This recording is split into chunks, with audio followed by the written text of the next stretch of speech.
Chapter 961. It had shrunk by 9/10.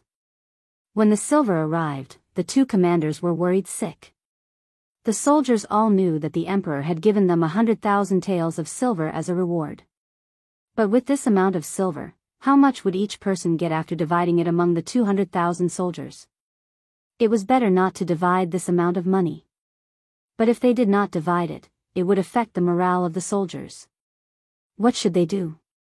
When they heard that the silver had already arrived, many generals and soldiers who had made outstanding contributions revealed looks of eagerness.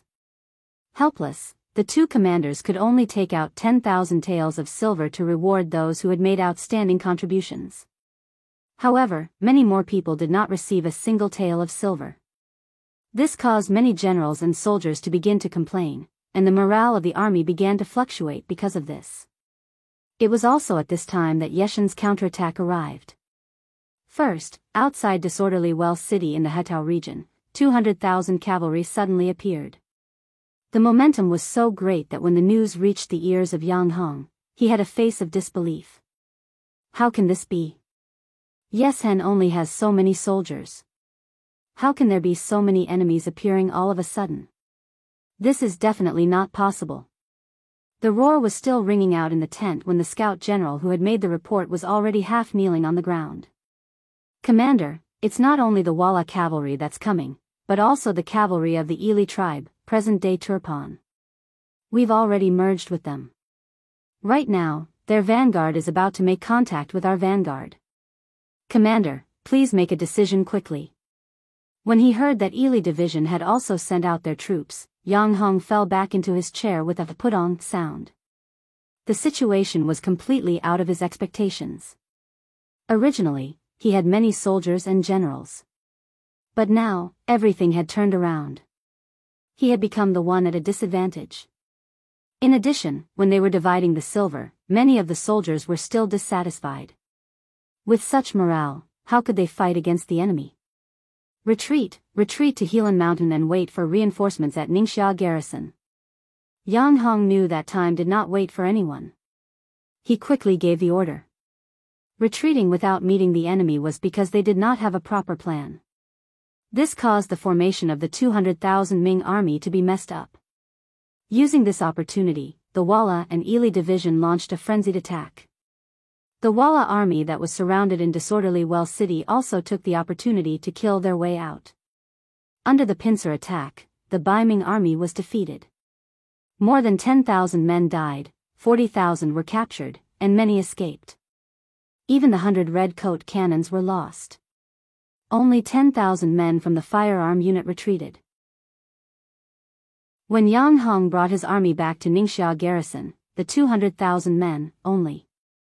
This tragic situation made Yang Hong feel like vomiting blood. But the situation made him bite the bullet and ask for reinforcements from Baiming. Yang Hong in Hetao land was defeated. Yeshen was busy cleaning up the battlefield.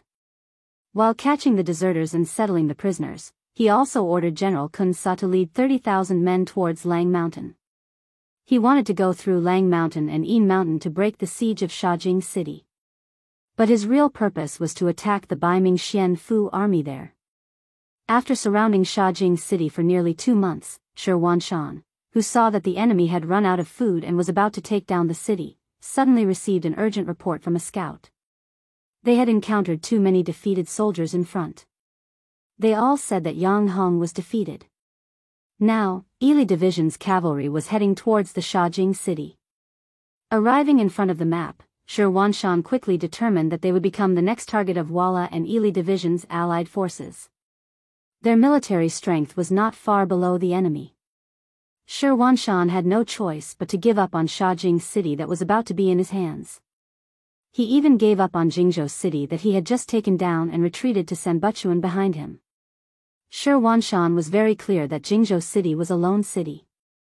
Once the army retreated there, if the reinforcements did not arrive in time, just the 200,000 men army's food and drink would be enough to crush the city. Therefore, when making this decision, even though they knew that they would be punished for abandoning the city, no matter if it was Deputy Commander Ancient River, Ning Wenfeng, or Eunuch Deng Chang, none of them had any doubts. More and more Datong Prefecture soldiers retreated from the battlefield and took the route of Jingzhou City. The appearance of these 50,000 people caused Shi Huanshan's army's morale to be even more lax. Some of the soldiers who did not know the truth actually followed these deserters, causing chaos to appear in the Xian Prefecture soldiers who were affected. Under the urgent military situation, Shi Huanshan did not have time to make any more arrangements. He could only watch as chaos appeared in the army and retreated to Sanbuchuan City behind him. The enemy chased too hastily. Sanbuchuan City was not big. Even if the 4 gates were wide open, they would not be able to let in 200,000 men army in a short period of time.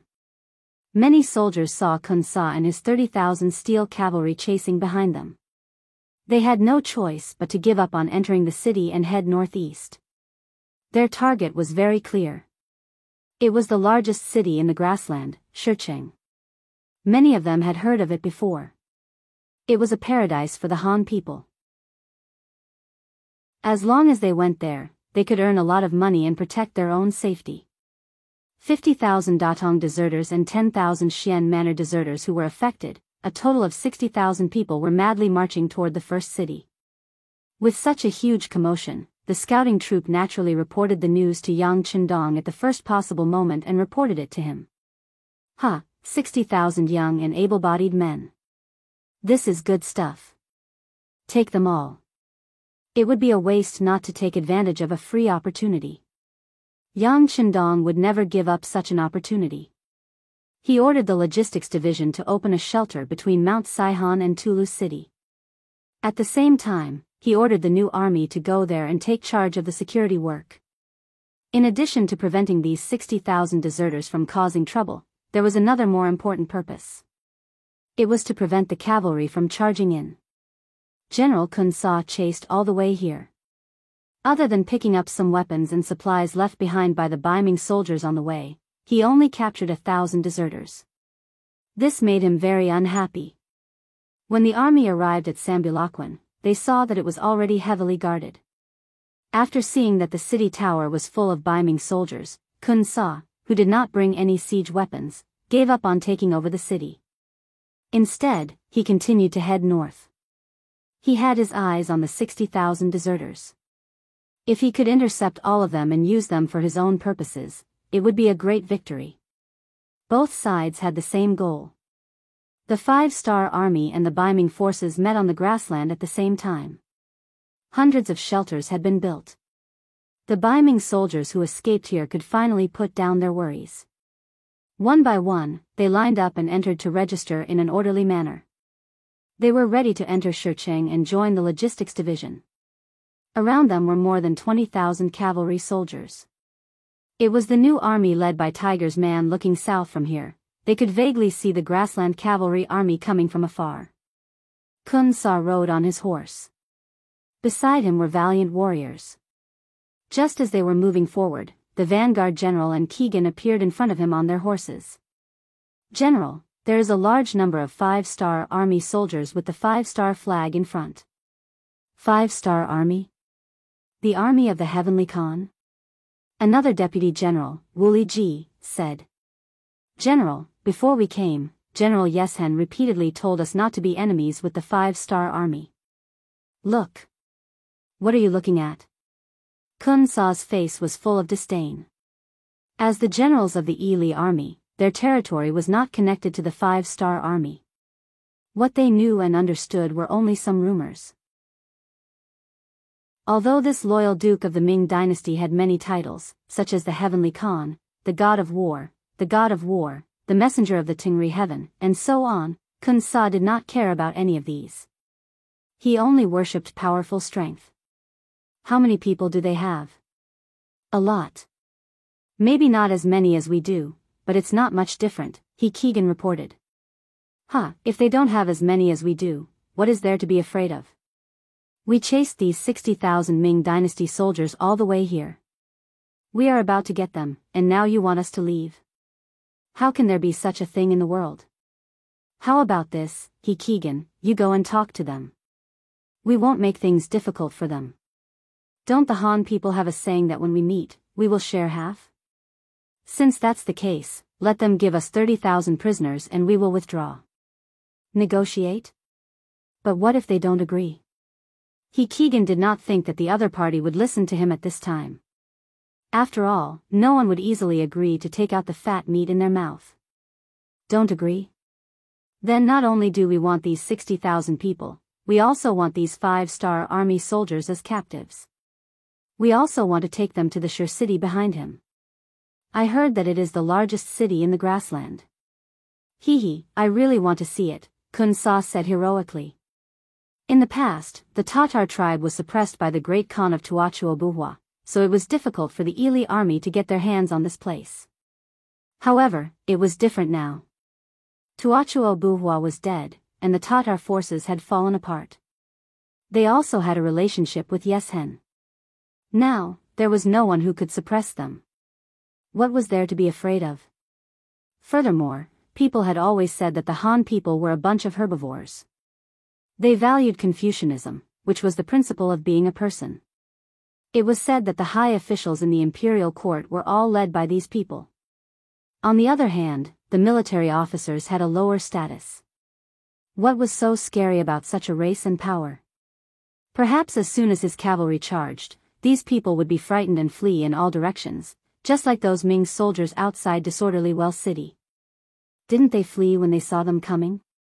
Kun Sa treated the 5-star army as the Ming army.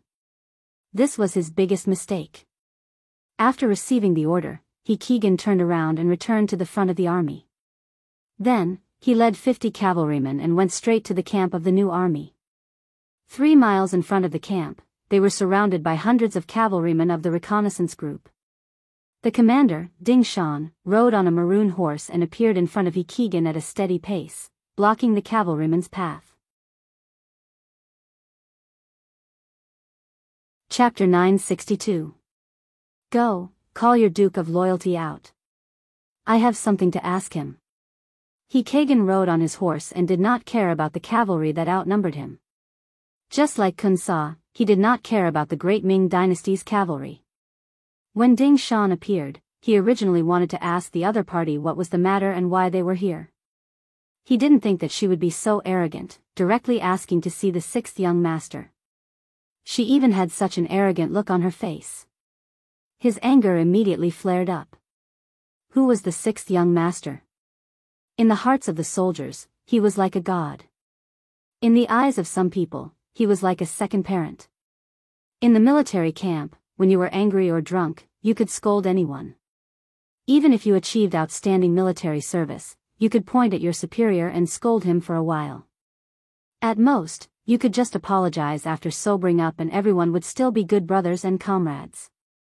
However, no matter what, no one dared to speak ill of the 6th young master. This was because they would be ostracized and criticized by everyone else.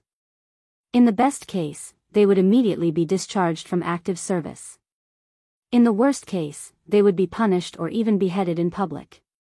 With such a noble authority, the person who came dared to ask to see him and even acted as if it was only natural. There was no smile on Ding Shan's face.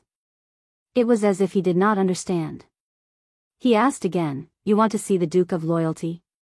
"That's right." Keegan nodded, still with his nose in the air. "Okay, then I'll take you to see him." Ding Shan nodded. Although it was said that envoys were not killed when 2 armies fought, these people actually looked down on the 6th young master. This was equivalent to insulting all the soldiers of the 5-star army. This was a threshold that could not be crossed. When he heard that Ding Shan would take him to see the Duke of Loyalty, Keegan immediately calmed down. He knew that as long as he showed his ruthless side, these Han cavalry would not dare to disobey. Well, the facts proved his conjecture. However, he did not know that his guess was not even half correct. Because in the next second, Ding Shan taught him how to be a person. He raised his right hand up high and then brought it down abruptly. "Tie them all up," he said. Even though some of the cavalrymen were prepared to resist, their resistance was futile in the face of the scouts who outnumbered them by several times. In Yang Xie's army, the strongest was naturally the Langfeng, followed by the cavalry. The 1st Cavalry Division was even more powerful than the Cold Vanguard. In fact, when they weren't involved in sieges, they were even more powerful than the cold vanguard. However, there was another force that was also very strong, and that was the reconnaissance force. Being able to become a scout, especially a qualified cavalry scout, meant that they were 1 in 100. Whether it was their skills, horsemanship, or adaptability, they were all outstanding warriors. When such a group of people formed into a large scale, one could imagine how powerful such an army would be. Perhaps they were not as good as the world's #1 cavalry division, but they were definitely not too far off. Asking them to deal with the ordinary cavalry of Ely could only be described as using a butcher's knife to kill a chicken. Hikagan was the most pitiful. Just a moment ago, he was still arrogant and looked down on everyone. In the next moment, Ding Shan whipped him. The strong inertia coupled with the fact that he was not prepared made him fall off his horse. Following that was a series of punches and kicks. When he looked up again, his entire body was tied up with ropes and he was a captive. Not only him, but the 50 cavalrymen he brought with him were also captives. Some of the cavalrymen who resisted fiercely had a few knife wounds on their bodies. Blood dripped down mercilessly. There's no need to bandage them. That would be a waste of our resources. Send them back to the headquarters of the First Army. Ding Shan revealed a fierce gaze and gave the order. If it was any other time, he would not treat the enemy's messenger like this. After all, on the battlefield, there were always rules to follow. But today, Hikagan spoke so rudely that there was no need for him to be polite anymore. Even if he were to go to the headquarters, no one would be able to say anything wrong. In fact, they might even praise him instead. In the headquarters, Commander Tiger Mane and Deputy Commander Shibi were looking at the sand table in front of them. They were making plans for the aftermath of the emergency when they heard a soldier report that Commander Ding Shan of the reconnaissance team had arrived. Accompanying him were 50 Ely cavalry captives. Captives? I don't think we ordered a battle. Commander Tiger Mane was puzzled. Then he shook his head. This Ding Shan, did he kidnap the enemy's messenger? That's against the rules. Huh, Commander, perhaps there's something else. Let's talk about it when we meet them. Vice Commander Shibi also smiled. Based on his understanding of Ding Shan, this person was a smooth and slick character who rarely acted impulsively. But then again, an impulsive person would never become the commander of the reconnaissance team. Then let's call them in. Tiger Mane thought about it and decided to meet with Ding Shan first. Soon, Ding Shan entered the tent, carrying Hikagan, who was tied up tightly behind his back. As soon as he came in, he threw him to the ground, causing him to fall flat on his face. Then, he saluted Hu Mang and Shibi. Commander, Deputy Commander, this person wanted to negotiate with us, but he spoke rudely. I brought him here. What's going on? Tiger Mane's face darkened. After all, they were messengers. If there was no good reason to treat them like this, it would be unreasonable. It's like this. Ding Shan knew that he had to explain the situation clearly. Otherwise, he would be in the wrong. Therefore, he repeated what he had said to Keegan. As soon as Ding Shan finished speaking, a large foot suddenly kicked over, leaving a mark on Hikagan's face. Blood flowed out from the corner of his mouth. Perhaps it was because he used too much force, even his snot and saliva flowed out. Needless to say, it was Tiger Mane who kicked Hikagan. How dare he disrespect the young master? Just based on this, it would not be too much to kill him. Clang. Another kick was sent out. This time, it was Shibi who did it. After being used by Yang Chendong for so long, he had always wanted to repay him. But now, someone dared to look down on the 6th young master. Based on this, if he did not kick Hikagan, he would not be able to vent his anger. Hikagan, who had been brought into the tent, thought that he had found a place to seek justice. However, he did not expect to be kicked twice in a row. The kicks were not light either. He could feel the pain on his face, but because his mouth was gagged, he could not say anything. Deputy Commander, I don't think there's any need to hesitate. Let's just attack. Tiger Mane said as if he had not vented his anger after kicking Hikagen. I think so. And once we attack, we must injure them severely. This person should be of some use. Shibi looked at Hikagen, who was lying on the ground with a face full of grievances. His eyes revealed a terrifying smile. Hikagen was unlucky. He had only said one disrespectful sentence and he was ruthlessly beaten up. What made him even more confused was that when the three Han people looked at him, they all revealed expressions of interest. Because he didn't understand Chinese, he couldn't understand what they were thinking and what they were talking about. He could only feel that there was a deeper meaning in their gazes, and he couldn't help but feel his chrysanthemum tighten. Hikagen thought too much. No one was interested in him. They were only interested in his identity and had nothing to do with his body. Then, he was brought out of the tent and his nose was cut. In the 5-Star Army's military rules, this was no different from a dead person. He thought that this was a punishment from the enemy and that he was destined to die. But once again, things went beyond Hikagen's expectations. He was let go just like that. Along with him were 50 cavalrymen. But 3 of them had already become corpses due to excessive bleeding. Their horses and sabers were returned to them. Then, they were let go just like that. As if to humiliate him, Hikagen was forced to walk around the new army camp so that every soldier could see his miserable state. Knowing that he was being humiliated, Hikagen's eyes were filled with tears but his gaze was resolute. This was because he was using this method to observe the 5-Star Army's camp. Needless to say, he gained quite a lot. For example, he saw many soldiers eating and drinking together. Some even fell asleep in the open space of the camp. But in the face of all this, no one cared. Just you wait. With such lax military discipline, you will not be a match for our 30,000 cavalrymen. I will definitely take revenge for this humiliation. Hikagen thought hatefully in his heart. After a round of running around the barracks, it was already afternoon. He and Keegan were released. Once he was a mile away from the 5-Star Army's reconnaissance team, Hikagen spurred his horse and rushed back to his own camp. There was only one thing left in his heart, revenge. In the Ili camp, Kun Sa was waiting for news. When he arrived, he saw Hikagen with blood on his face. After taking off his black scarf, he looked terrifying. When he saw him, Kun Sa immediately asked, "Who are you?" Just this one sentence made Hikagen cry. "General, look carefully. I am your vanguard, Hikagen." "Ah. You are Hikagen. How did you end up like this?"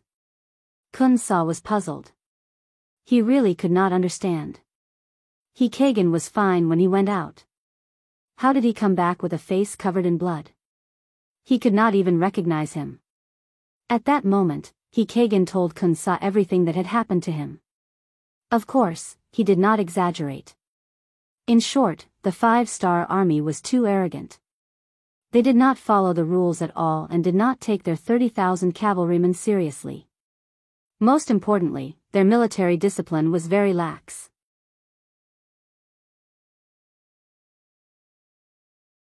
Chapter 963. Lack of discipline? How do you know that? Kun Sa caught the main point. They wanted to humiliate me. After cutting off my nose, they walked around the camp. What they didn't know was that I saw their true colors. Oh, some of the soldiers were eating and drinking. Some of them were sleeping in broad daylight. They didn't look like an army that was good at war. "General, as long as you give me 5,000 cavalrymen, I will be able to break their morale with a single charge. I will be able to defeat them and make them flee in all directions." Hikagen said confidently. "Good, good." Kun Sa laughed when he finally heard some useful information. He had never believed that the Han cavalry would be so powerful. In his eyes, the reason why they said that was because they did not want him to be the first one to gain merit. That was why they said that, to scare him. Now that Hikagen saw it with his own eyes, he believed in his own judgment even more. The sky was getting dark, and it was just past the 15th day of the month. The moon was bright, and he had the idea of sneaking into the camp. I order. Kun Sa's confident voice came from the tent. In the camp of the new army, Tiger's man and Shibi had come up with 2 battle plans. They gathered all the officers above the regimental level and announced their orders. Finally, there was a big battle to fight. All the officers were very excited. It had been 2 years since they eliminated Fan Yuhai and unified the Mongolian tribes in the north of the Gobi Desert. During this period of time, they had been constantly training their troops and were itching for a fight. Now that they finally had a chance to show off their skills, none of them wanted to give it up. Everyone took the initiative to be the main attacker, 30,000 cavalrymen. There's no need to fight. Everyone will have meat to eat. But I'll say this first. If anyone dares to retreat during a battle, they'll only be fit to be the reserve team the next time there's a mission. Tiger's man glanced at every officer in the meeting. There was a warning and reminder in his eyes. Don't worry, Commander. This is our new army's chance to shine again. We won't let you down. That's right. If our light cavalry regiment dropped the chain and let them escape, then you can take my head as the regiment commander. If I can't break through the enemy's battle formation in the first charge, I don't want my head anymore. All the officers spoke one by one, made their stand, and even made military orders. Tiger's mane nodded excitedly. All right, I'll remember what you've said. Please remember that military law is merciless. If there's a problem, you'll have to be prepared to be punished by military law. Tiger's mane couldn't be blamed for being so careful. There hadn't been any major battles in the past 2 years, and many of the new soldiers in the army hadn't really seen blood. Although the training had been targeted, a real battlefield and a drill were 2 completely different things.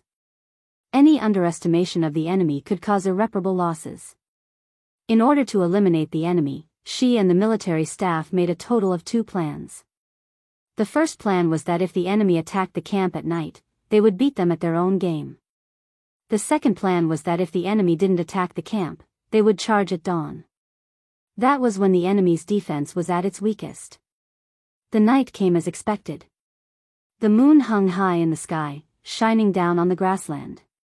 It allowed Ili to see the army clearly from afar.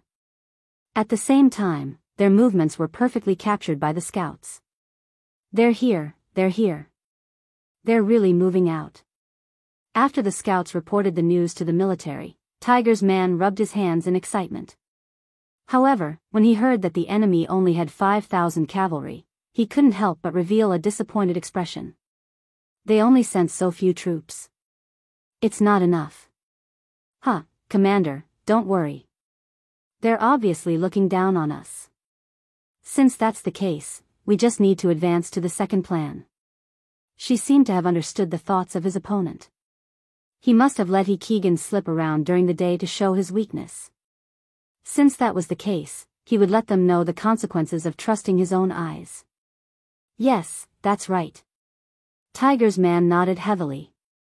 He then looked at the messenger and said, "Order the direct troops to stay behind and attack the enemy. The Tatar division will flank the enemy from the left flank. The recruit division will flank the enemy from the right flank. The light cavalry division will circle the enemy from the rear. The heavy cavalry division, the scouts, and the military will charge at the enemy from the front in an hour. Once the 2 red signal flares are used, the entire army will attack." After the order was given, a few messengers moved out and spread the news that the second plan was to be carried out in advance. Immediately, the various divisions and regiments that were already prepared on the outskirts of the camp all went to their respective destinations. Only the direct troops were left behind to prepare for an ambush. Keegan's face was wrapped in a black cloth, covering his somewhat frightening face. He led 5,000 cavalry and charged straight at the enemy. When he was only a mile away from the camp of the new army, he still didn't see anyone appear to stop him. He only saw a few 5-star army soldiers that were in charge of night patrol running around. He couldn't help but let out a victorious smile. Everything was as he had expected. The new army was just for show. He didn't think that they would dare to attack at night. Since that was the case, he would kill to his heart's content and take revenge for what happened during the day. "All of you, charge." It's time to kill the enemy. He raised his saber high and laughed heartily with Kagan. He followed the first echelon into the barracks of the new army. Then, he bent his body slightly and chopped at the curtain of a tent. He forcefully tore a hole nearly 10 feet wide in it. However, the expected scene of the enemy sleeping soundly or panicking didn't appear. With the help of the bonfire in the camp, they saw an empty tent. Not to mention a single person, there wasn't even a blanket to be seen. This was clearly an empty military tent. There was nothing inside.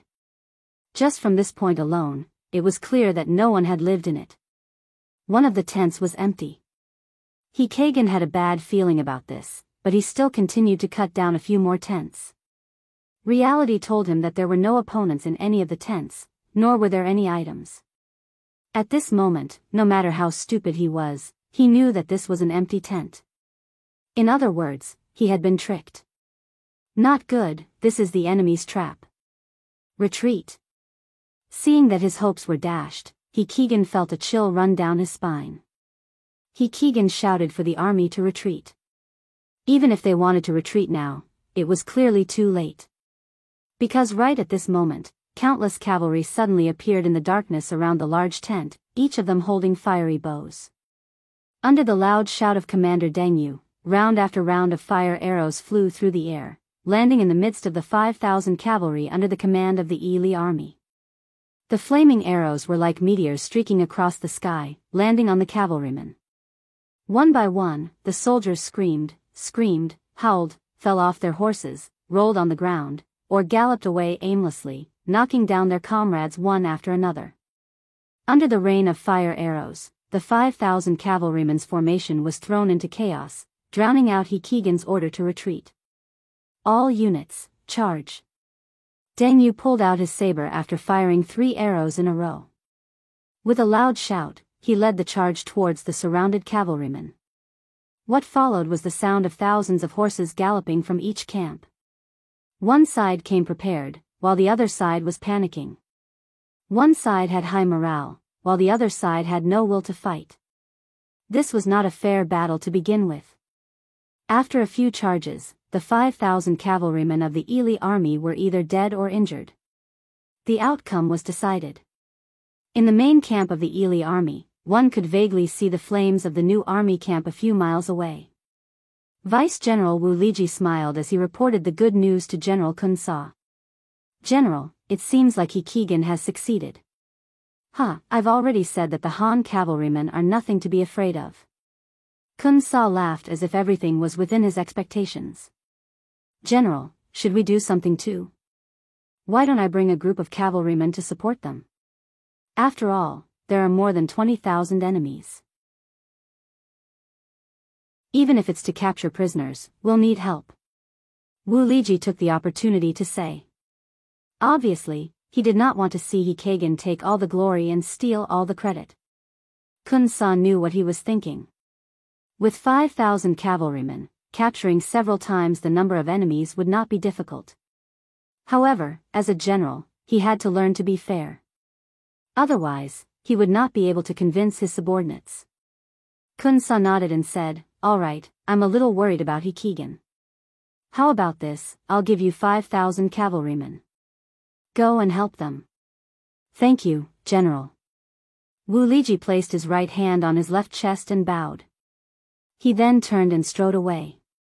Kun Sa, on the other hand, was humming a tune that only he could understand. He had a contented look on his face. At this time, he could not help but fantasize about his bright future after this meritorious deed. He thought about how Yeshen had said more than once that the 5-star army was not to be trifled with. However, this time, he had used his actions to give the other party a slap in the face. He wanted to see what else this person had to say this time. Haha. Kun Sa, who was overjoyed, said something that made people smile. "If you don't fight, you won't know that our Yi Li army's cavalrymen are so powerful." Kun Sa's beautiful dream did not last long. After a quarter of an hour, Wu Liji suddenly returned from the tent. "What's wrong? You haven't set off yet?" Kun Sa was somewhat displeased that he had taken a quarter of an hour to prepare. With this kind of speed, he still wants to take the credit? General, something bad has happened. Something bad has happened. As soon as I led the army out, we ran into the main force of the 5-star army. Each of them was armed with a 3-meter-long saber and was covered in heavy armor. We were no match for them and lost. Wu Liji's face was filled with anxiety and guilt.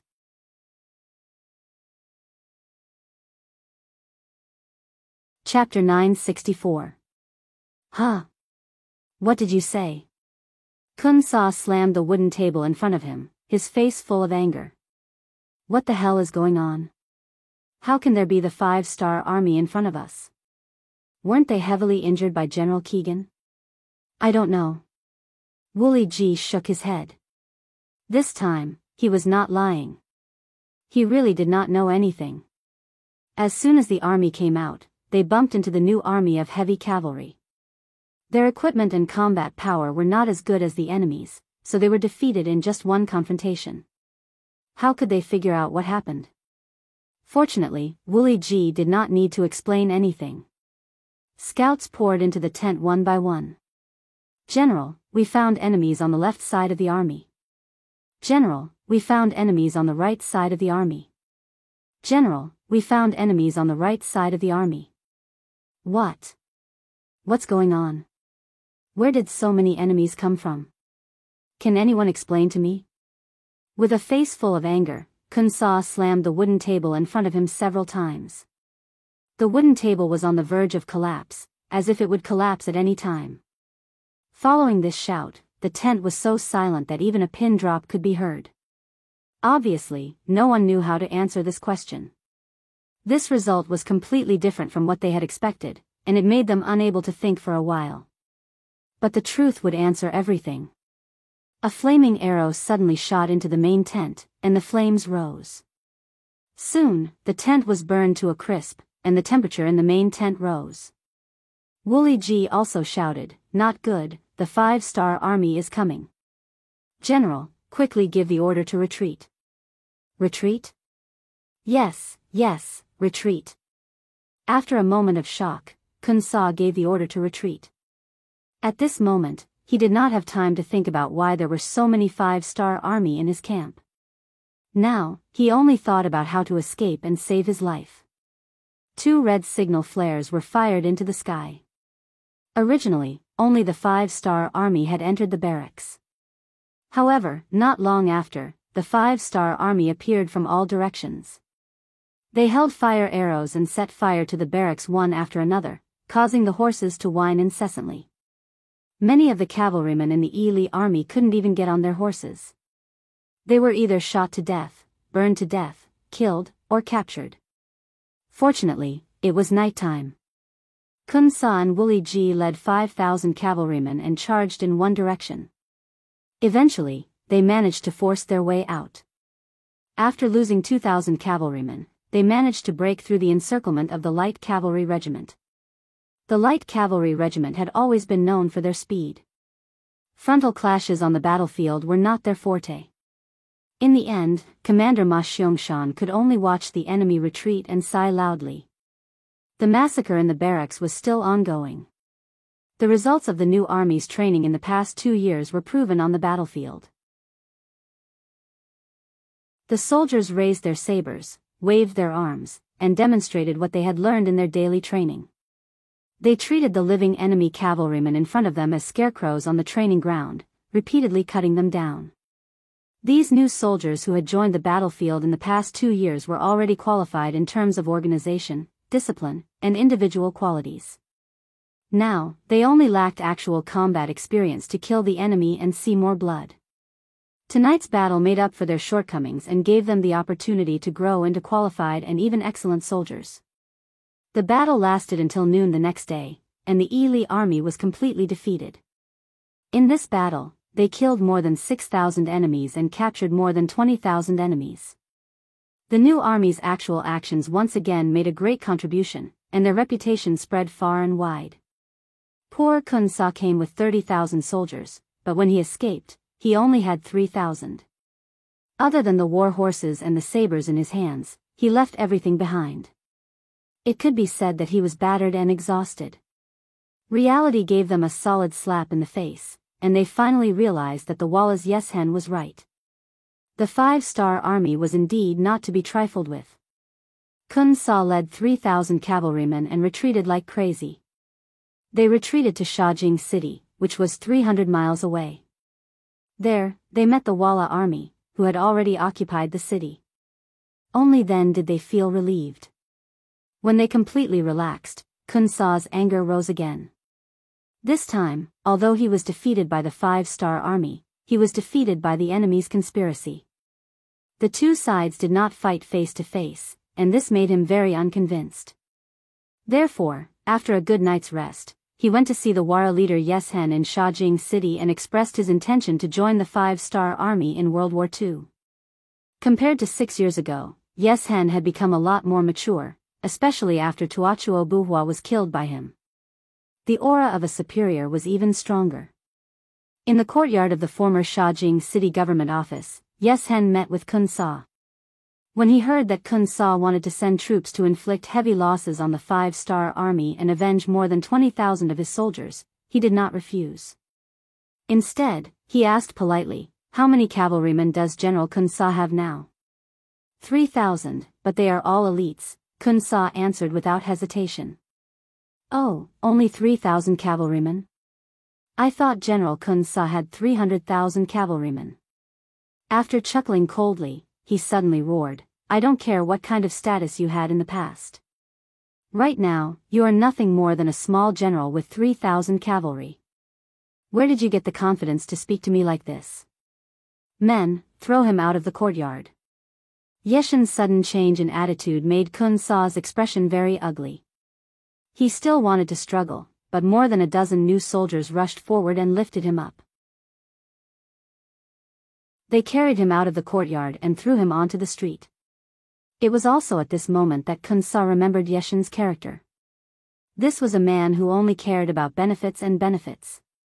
For benefits and benefits, he would even kill his own brothers at any time. Coming into contact with such a person was like asking a tiger for its skin. After being thrown out of the courtyard, Kun Sa was helped up by the soldiers waiting outside the courtyard.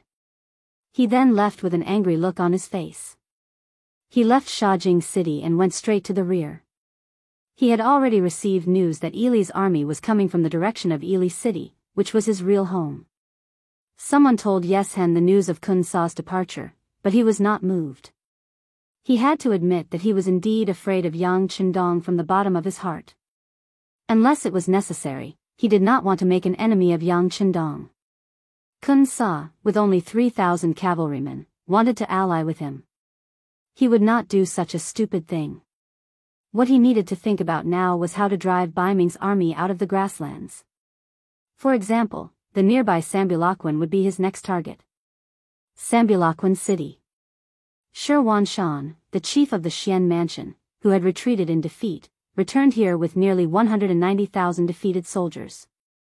Originally, he wanted to reorganize here and then launch a counterattack to retake Jingzhou City and Shajing City. However, he did not expect the Datong army to be defeated so quickly.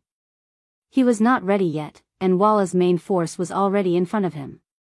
Not only did they take over Jingzhou City and Shajing City, which he had abandoned, but they also threatened the safety of Sambulakwin City. In other words, even if Shi Wanshan wanted to retreat now, he had to be prepared for an attack when he left Sambulakwin City. Shi Wanshan, who was originally ambitious, felt a little sad that the war had reached this stage. He hated the officials of the imperial court, who only knew how to pursue their own interests and did not care about the overall situation. He hated the incompetence of Datong's chief of the army, Yang Hong. If he did not have such a big appetite, he would not have surrounded Chaojing City and instead thought of a way to take it down. Then, he would have been able to resist the allied forces of Walla and Ili. This would have created an opportunity for him to take down Shajing City and reach the rear of Walla. At that time, the opportunity for the decisive battle would have arrived. But now, the defeated army had become a fact. How difficult would it be to find the same opportunity as before? Shi Wanshan seemed to be somewhat dispirited. The expressions of the two deputy commanders beside him, Gu He, and Ning Wenfeng, were not much better. However, the eunuch in charge, also known as the military supervisor eunuch, Deng Chang, said in his croaky voice, "Generals, the emperor has already sent someone to deliver an 800-li urgent message.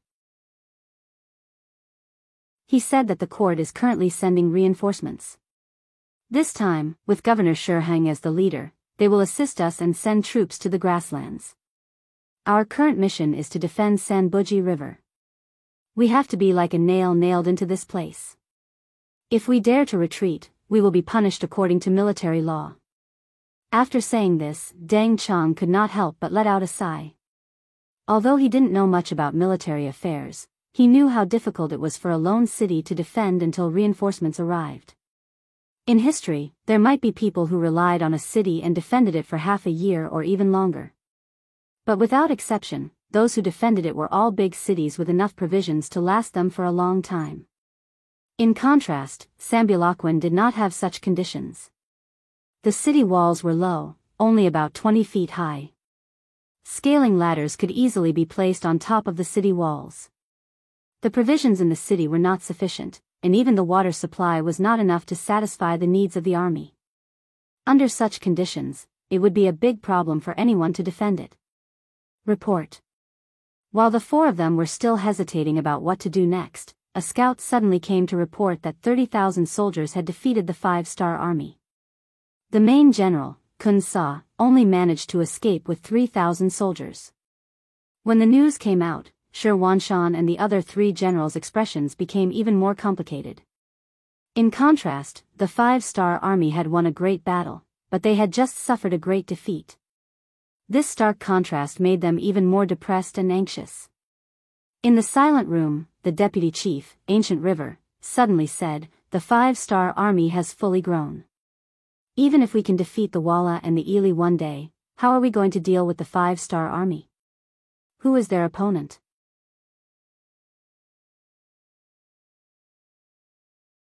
Chapter 965. Speaking of which, Gu He could be considered a valiant general.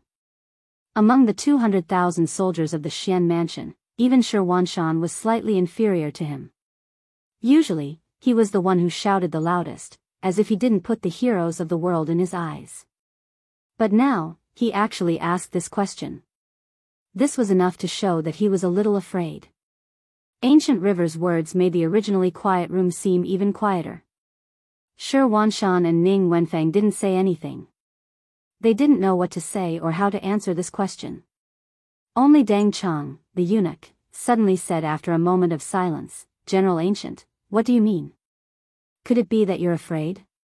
As a eunuch, he only had one person to back him up, and that was the emperor.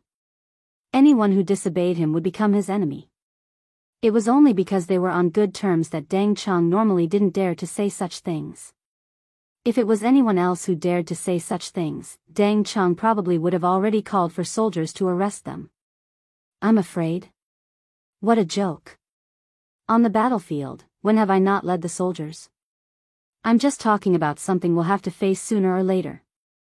Faced with Deng Chang's question, Ancient River naturally wouldn't back down.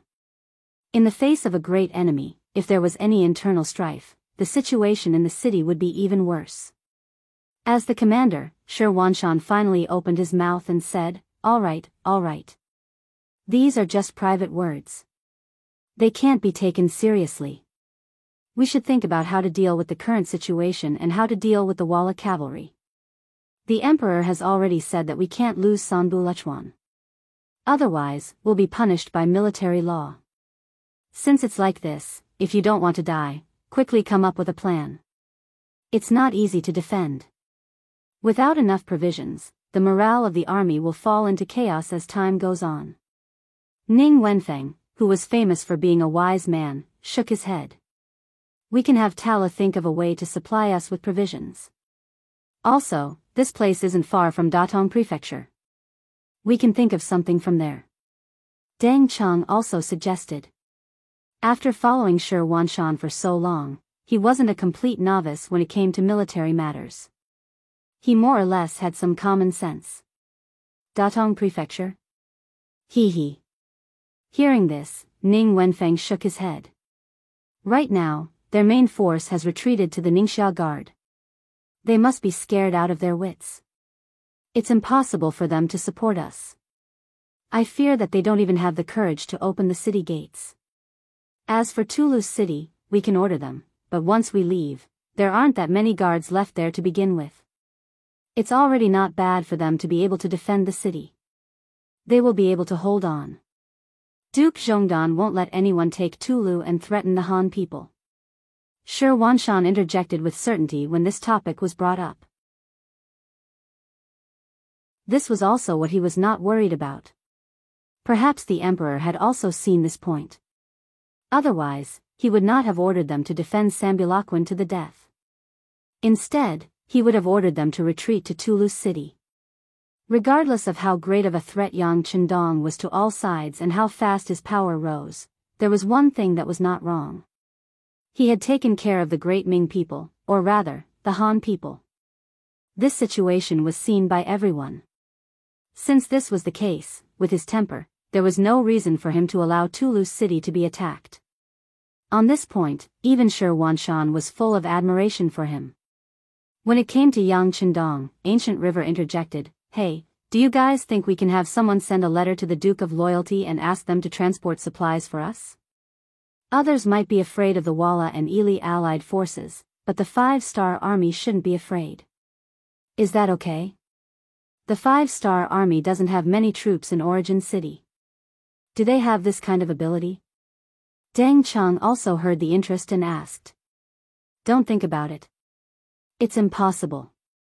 Ning Wenfeng refuted. Afraid that the two would not believe him, he then explained, "Everyone is not stupid. We should be able to see the ambition of the Duke of Loyalty.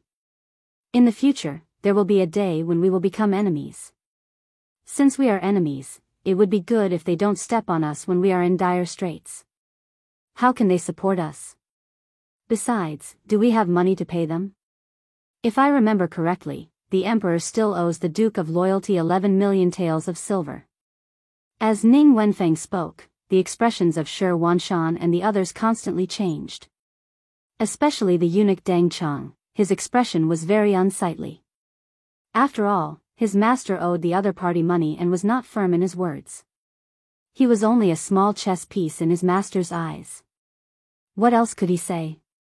The four of them sat for an entire afternoon and still couldn't come up with a better idea. In the end, Shi Wanshan could only say, "Forget it. It's a blessing, not a curse. Let's just hand over the problem.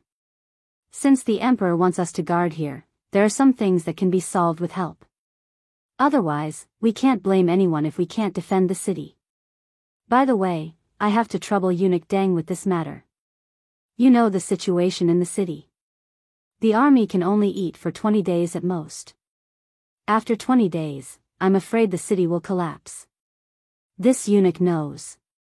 I will go back and write a secret report to the Emperor." Deng Cheng said seriously. This was no longer a matter of whether or not he could complete the task. It was related to his own life. He couldn't help but take it seriously. First city, Yang Mansion. The new army had won another great battle, killing and capturing nearly 30,000 enemies.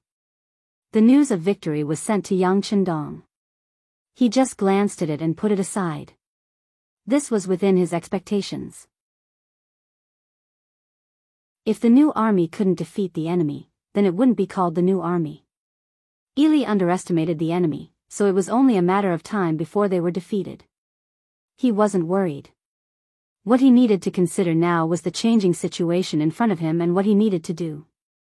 For example, what kind of changes would happen to the situation on the battlefield? Yang Chendong was a person who liked to take 3 steps at a time. This time, the sudden appearance of Ili's cavalry was beyond his expectation. It was also not within his plan. However, since they had appeared, of course, he wouldn't be polite. That was why he ordered the new army to attack. Facts proved that they won this battle without any suspense. However, this didn't mean that there was no problem. On the contrary, what Ili would do next was a problem that he needed to consider. Only by estimating all the possibilities and making preparations could they ensure that the 5-star army would be able to face everything safely during the mission. All along, Yang Chendong had been doing this. Every battle under his command didn't seem to require much effort or danger. However, this was the result of his careful calculations and strategies.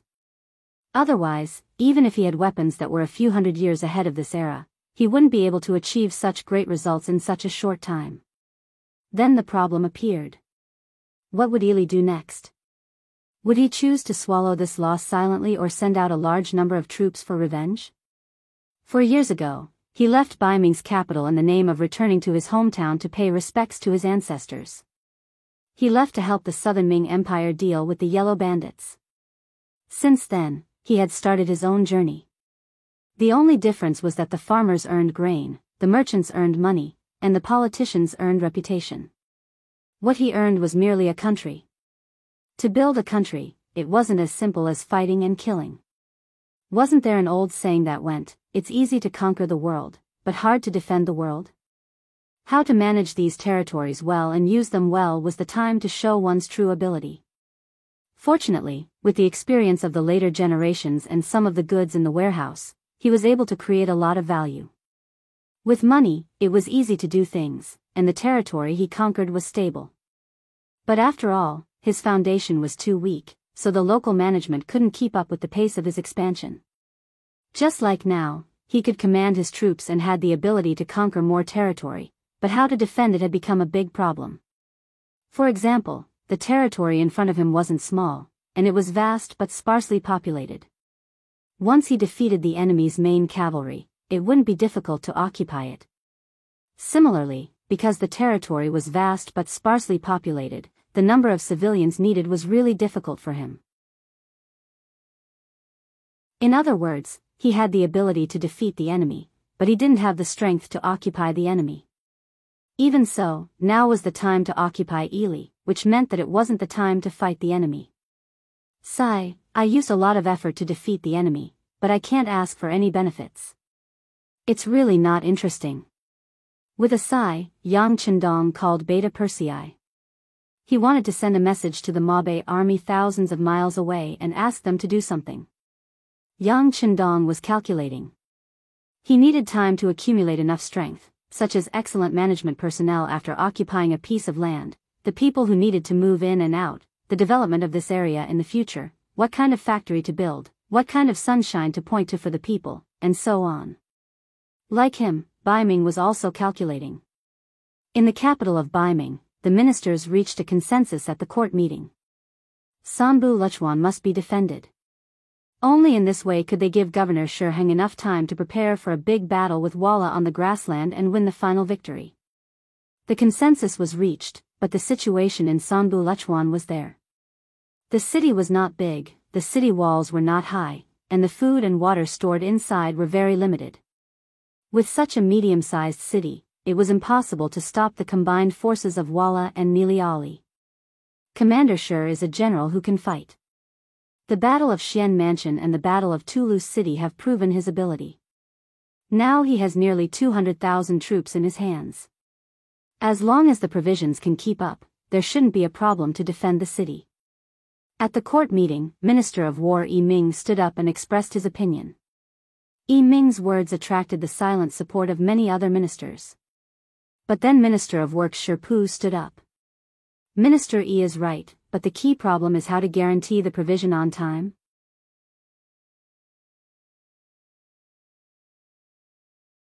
Chapter 966. Yes. Where is Minister Jean? How are the preparations for General Shi's army of 200,000 going? Sitting on the golden dragon throne, Zhu Qiyu nodded. His gaze turned toward the Minister of Appointments. Jean Lian stood in the group of officials. Hearing Dai Zong call out his name, he immediately stepped forward with a board in his hand and said, "Your Majesty, the provisions have already been transported to the Xian Manor. According to what I know, a portion of the provisions will move with the army. A portion of the provisions need to be transported to the front lines once every 3 to 5 days. Based on this, most of the provisions should still be in the Xian Manor. Then send it over." Hearing that the provisions had already been prepared, Zhu Qiu's face was filled with joy. However, after saying this, he realized that the entire hall had suddenly fallen silent. It was as if there was something wrong with what he had said. Fortunately, there were some officials who were good at understanding people's hearts. Minister of Justice Su Yozhen stepped forward and said, "Your Majesty, the difficulty right now is that the provisions can't be transported up. Presumably, the area around Sanbu Lushuan should be filled with Yeshin's cavalry. If we send them up now, it's no different from sending sheep into a tiger's den." "Yes, yes." Zhu Qiu's face turned bright red. Although he had already been the emperor for 6 years, he had never been on the battlefield. His understanding of war was only from what he read in books. After Su Yozhen's reminder, he knew that what he had just said was a bit too hasty. His face turned red. In order to eliminate the effects of what had just happened, he thought of a way to divert everyone's attention. He looked at Shi Heng in the group of generals and said, "Governor Shi, when will the newly gathered 200,000 soldiers be gathered and sent to the battlefield?" "Your Majesty." Shi Heng bowed and said, "The gathering time will take around 15 days. After all, 200,000 people is not a small number. As for when they will be able to reach the battlefield, if they rely on their legs, it will probably take another 1.5 months to reach Sanbu Lushuan.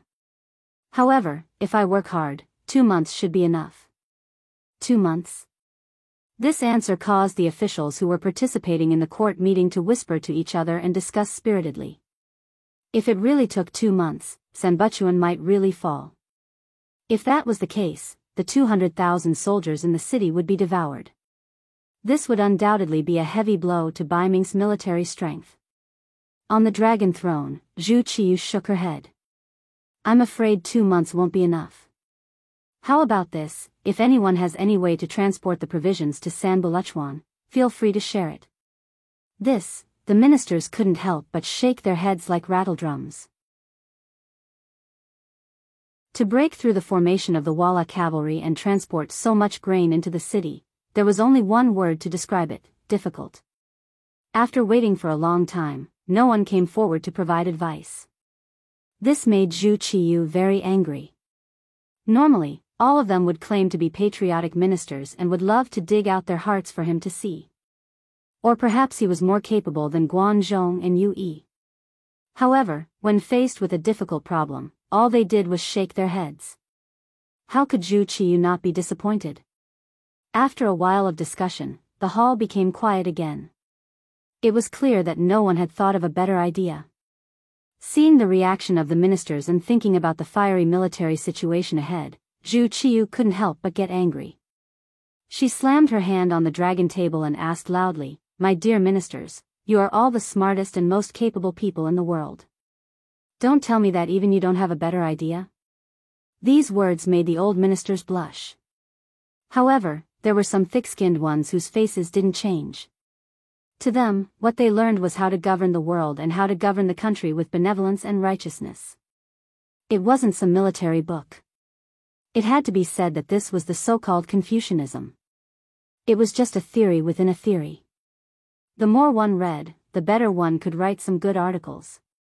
This was also the use of it.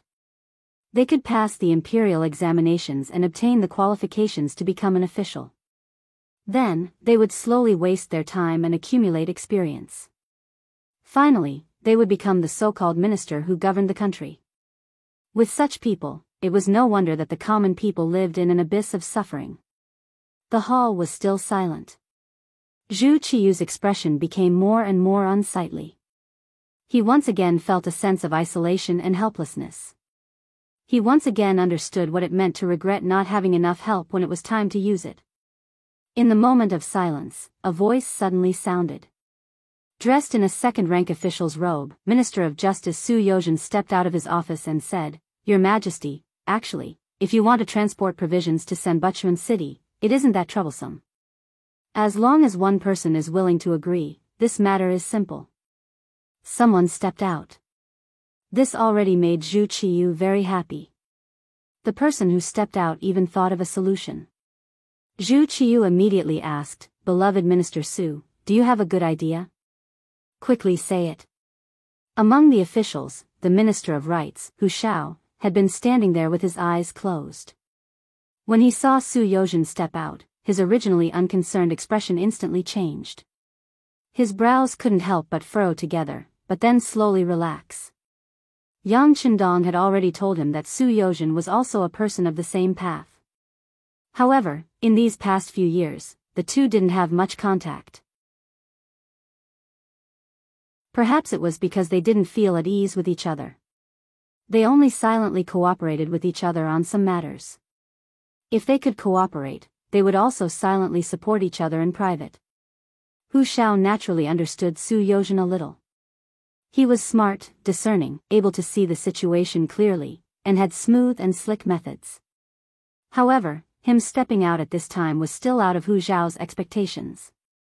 He had already guessed what this person wanted to say. However, was it really good to involve Yang Chendong in this matter?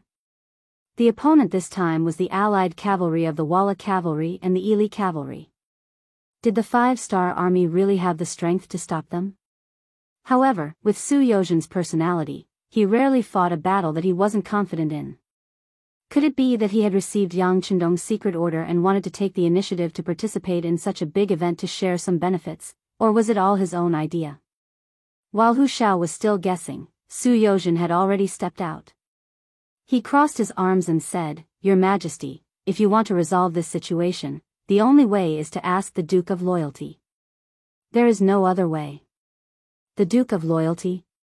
Zhu Qiyu, who was sitting on the dragon throne, originally had a face full of expectation. At this moment, his expression became somewhat ugly. It was unknown when it started, but in the court of Baiming, the words Duke of Loyalty had become a taboo. If it wasn't necessary, no one would mention it. Perhaps everyone knew that this person's influence was so great that it threatened the survival and development of Baiming. However, this person's influence had already reached a certain level. He was no longer someone that could be casually suppressed. Since there was no way to deal with him, it was better not to mention him. This could be considered as out of sight, out of mind. But now, Su Yozhen had broken this rule and took the initiative to mention him. An extremely clear expression of displeasure flashed across Dai Zong's face. The Duke of Loyalty? How could he have such an ability? Zhu Qiyu's voice carried a trace of dissatisfaction. Listen to the sound of gongs and drums. The ability of the officials to observe people's expressions was not small. Seeing that the emperor was a bit angry, the smartest thing to do was to immediately stop this topic. However, Su Yozhen had no way out now. Ever since Yang Chendong appeared in the capital of Baiming and saw him at night, Su Yozhen, who had been wavering, knew that he had already boarded Yang Xie's ship. It was likely that it would be impossible for him to get off. The only thing he could do was to think of a way to prevent this ship from sinking in the sea and find a way to sail further. After understanding this in his heart, he took the initiative to cooperate with Yang Xie. For example, when the Five-Star Army attacked North Korea, many of the officials in the court criticized the Five-Star Army for attacking a vassal state of the Ming dynasty. This was clearly a form of disrespect to the Ming dynasty. Not only did he not make a fuss with these people, he even privately found the Daizong Emperor and said that North Korea was not part of the Ming dynasty. Even if it was taken away, there was no real loss.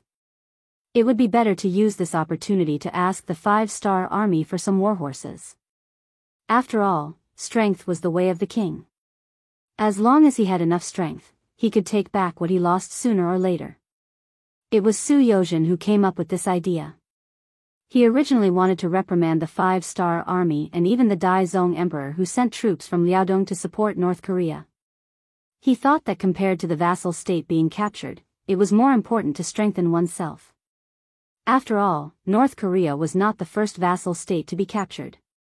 Zhu Qiyu agreed, and Su Yozhen joined forces with some courtiers who were on good terms with him. In the end, when they finally took down the Joseon dynasty, Yang Chendong only had to pay the price of 50,000 warhorses. Moreover, it wasn't for free.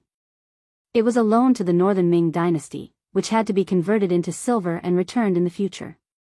Of course, he owed too much.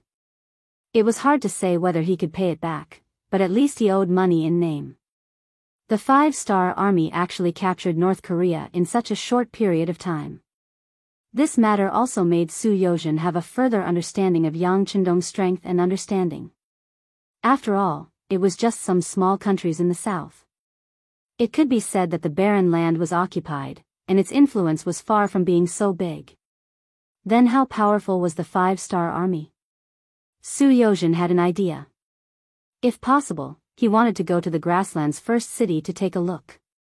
He wanted to see what kind of scale Yang Xie's development had reached. If he wanted to go, he needed a dignified reason.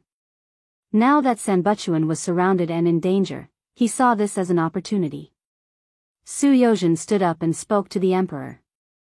There was another reason why Su Yozhen had the courage to stand up. He believed that Yang Chendong did not want to see the 200,000 Baiming soldiers in Sanbutuan get eaten by the grassland's foreign tribes. It was to cater to this idea that he chose to take the initiative to attack.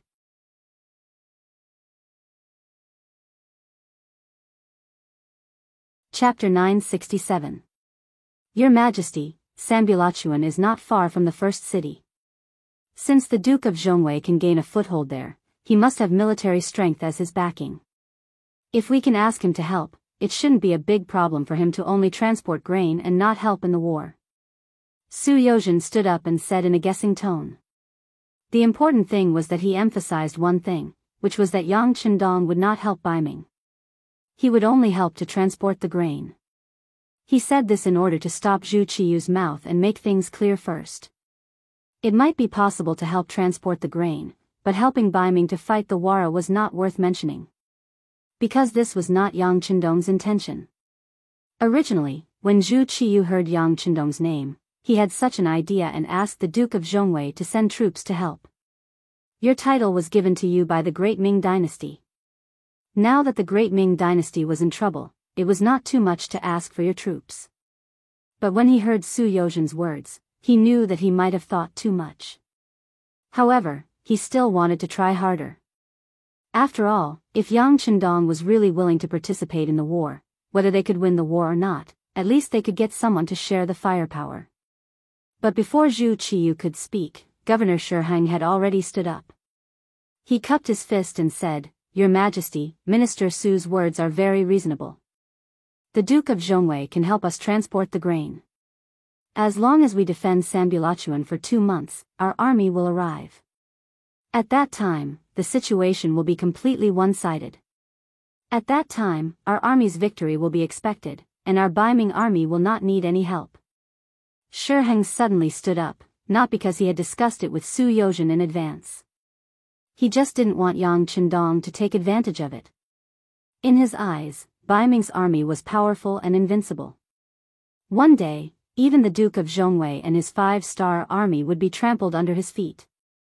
But if he owed the other side a big favor now, how could he fight the war in the future? Shiheng was looking at things from a long-term perspective, which was why he said those words. As the main representative of the military, Zhu Qiyu knew that it was impossible to ask the Duke of Loyalty to send troops to participate in the battle. He could only nod his head and say, All right, since that's the case, Minister Su, in your opinion, who should be sent to the Duke of Loyalty and Courage? As he spoke, Zhu Qiyu's gaze swept across the group of courtiers. Unfortunately, many of the officials did not even raise their heads. In their hearts, asking for help from the Duke of Loyalty was not a good task. Your Majesty, this idea was thought of by this subject, so this subject is naturally willing to go. Su Yozhen wanted to take this opportunity to test Yang Chendong's strength. Naturally, she wanted to go. Since the other courtiers were unwilling to go, it saved him a lot of effort and he didn't have to worry about anyone competing with him. It was Su Yozhen who took the initiative to step forward. Zhu Qiyu was overjoyed. Thinking of seeing a loyal official in a time of danger, he couldn't help but value Su Yozhen more. Thinking that this person had been promoted by him after he ascended to the throne, perhaps there would be a chance to put her in an important position. Immediately, he announced Su Yozhen as an imperial envoy to go to Shi City to discuss with the Duke of Loyalty and Courage the matter of assisting Sanbulachuan City with provisions. For the sake of convenience, he gave Su Yozhen the power to act and the power to mobilize the soldiers of Xianfu. Su Yozhen immediately knelt on the ground and shouted, "Long live the emperor!" Zhu Qiyu, who was very satisfied, was even happier. He nodded lightly at Jin Ying, who was standing to the side with her back bent. The chief eunuch immediately understood and shouted loudly, "Court is dismissed. Minister Su, please stay. His Majesty wants to see you." The other courtiers left after shouting, "Long live the emperor." Su Yozhen walked straight to the back of the palace and ran into the chief eunuch Jin Ying, who had come to greet him. The other chuckled and said in a congratulatory tone, "Congratulations to Minister Su for becoming an imperial envoy." "Ah, Jin Gongong, what are you saying? We are all working for His Majesty. There is no need to mention any congratulations. It should be the same." Su Yozhen also had a smile on his face. As he spoke, a banknote of 1,000 taels of silver was passed from his hand to Jin Ying's hand without anyone noticing. His gaze turned slightly. After glancing at the banknote in his hand, Jin Ying's expression became even more joyful. Minister Su is truly a pillar of the country. Don't worry. Since Minister Su has the heart, this Gongong will naturally help where it is necessary. Many thanks, many thanks. Su Yozhen cupped his hands in thanks. The two of them walked almost side by side to the back of the palace. Zhu Qiyu had been waiting in the palace for a long time. When he saw Su Yozhen come, he couldn't hide the joy in the corners of his eyes. When all the courtiers were at their wits' end, this person could stand up and find a way to solve the problem. He was also willing to bravely take on the heavy burden. Based on these, he should value him more. Someone, give Minister Su a seat. This official doesn't dare. Su Yozhen immediately revealed a look of fear and trepidation. Speaking of which, this was the first time he was given a seat when he met with the emperor in private. "Ah, Minister Su, this is His Majesty's good intentions. You were able to stand up in times of danger. This seat must be given." Jin Ying, who had just received the banknote, immediately stood up and spoke to smooth things over. Su Yozhen, who had been polite to begin with, immediately revealed a very grateful expression. The rims of his eyes even reddened. It was as if he was about to shed tears of gratitude. He said, "This official thanks His Majesty." "Many thanks His Majesty." Su Yozhen's buttock sat down on the chair. What followed was naturally a scene of the monarch and his courtier chatting happily. "Minister Su, this time, you were able to take the initiative to stand up, come up with an idea, and accept this task. Zhen is very comforted. However, how confident are you that you will be able to persuade the Duke of Loyal Courage to transport the provisions for our army?" Zhu Qiyu's eyes were filled with anticipation as he asked. Although Su Yozhen was sitting on the chair, he still had a look of fear and trepidation. Seeing the emperor ask, he quickly replied, in reply to His Majesty, "About 50%? 50%? Only that much?" Zhu Qiyu's brows furrowed. He was clearly a bit dissatisfied. If that was the case, wouldn't it be very likely that he would be rejected? If that was the case, then as the emperor, his order was actually rejected by a subordinate. This was not a dignified thing to do. Even as the emperor, he cared a lot about face. Or perhaps he knew that he couldn't do it and still did it, so it was better not to do it. At least if he lost, his face would still be there. This was better than losing everything and being laughed at in private. Su Yozhen had been paying attention to the changes in Zhu Qiyu's expression. When he saw that the emperor was displeased, he quickly said, "Your Majesty. Although the Duke of Loyal Courage doesn't need to participate in the battle this time, transporting the provisions to the heavily surrounded Sanbu Lushuan city is no different from going to the battlefield. This official really doesn't have 100% confidence that I can persuade the Duke of Loyal Courage. Moreover, you also know that this official and the Duke of Loyal Courage have never gotten along. In the past, this official has even participated in a memorial to him. Speaking of which, this official really isn't a good persuader. If possible, could Your Majesty consider sending someone else?" Retreating in order to advance was what Su Yozhen wanted to express. He was prepared to make a request. If he couldn't take the initiative in his hands, how could this request be discussed? Zhu Qiyu naturally knew about the discord between Su Yozhen and Yang Qindong. This was also the important reason why he was relieved to promote this person. This time, when he was sent to the beginning city, he didn't have to worry about the two colluding. This was also the reason why he agreed to let the other party be the imperial envoy so quickly. Now that he heard that Su Yozhen wanted to shirk the responsibility, how could Zhu Qiyu be willing to let it go? He immediately said, "Dear official Su, what do you mean? Zhen has just issued a decree in front of all the civil and military officials. How can I casually take it back? Zhen thinks that you should go. If you have any requests, you can make them now. As long as the Duke of Loyal Courage can help transport the provisions, any conditions can be discussed." Zhu Qiyu also had no other choice. Not only was he optimistic that Su Yozhen was a suitable candidate, but the important thing was that the other court officials didn't have the intention to go.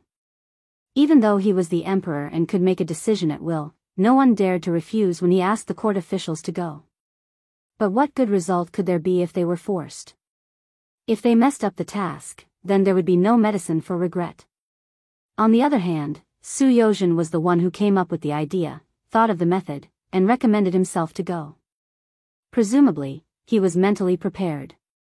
There was no need to give up a suitable candidate and use someone else.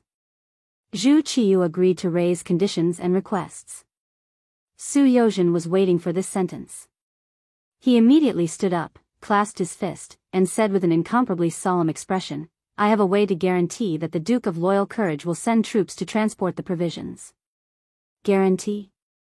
Are you 100% sure? Zhu Qiyu's eyes lit up as he asked. Yes, 100% sure. Su Yozhen said with a tone that said he was going all out. Okay, tell me. Zhu Qiyu didn't agree in a hot-headed manner. Instead, he wanted to hear what the request was first. It was enough to see that after being the emperor for a few years, he had learned to be calm and had learned to leave a trick up his sleeve. With a conflicted expression, Su Yozhen didn't immediately reply. He knelt on the ground with a plop and said, "Emperor, I have no selfish motives for what I am about to say. It is only for the sake of Baiming's strength and future. I ask for Emperor's forgiveness for what I have said." Beloved official Su, what do you mean? This is a meeting between us ruler and official, not a court discussion. If you have anything to say, just say it. Zhen will forgive you. Zhu Qiyu said. Many thanks, Your Majesty. That being the case, this subject's only request is for Your Majesty to grant Duke Zhongdan the title of Great Bright Prince. With this request, this subject can guarantee that Duke Zhongdan will be of use to us and dispatch troops to transport grain. Kneeling on the ground, Su Yozhen saw that the time was right and said what he had prepared to say.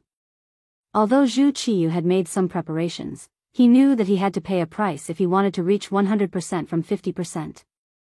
But when he heard Su Yozhen's request, he still couldn't hide the anger on his face. What, grant the title of king? How is that possible? Zhu Qiyu couldn't be blamed for being so angry. Since the Great Ming Dynasty's Emperor Taizu, the Great Ming Dynasty had stopped granting titles to people with different surnames. How could this rule be easily broken by him? Su Yozhen's proposal was too absurd.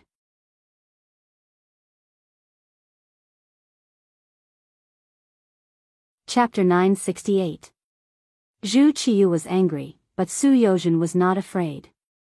The current situation did not allow Dai Zong to make any other choice. If he could not make this request now, it would be even harder to find an opportunity in the future.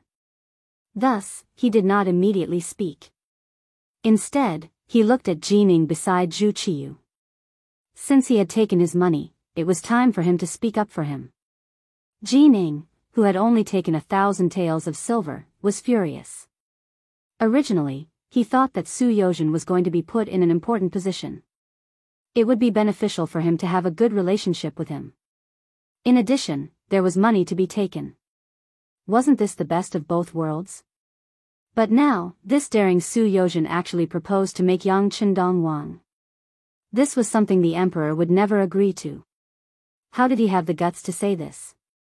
It was only 1,000 taels of silver. It was impossible to order him to do such a big thing.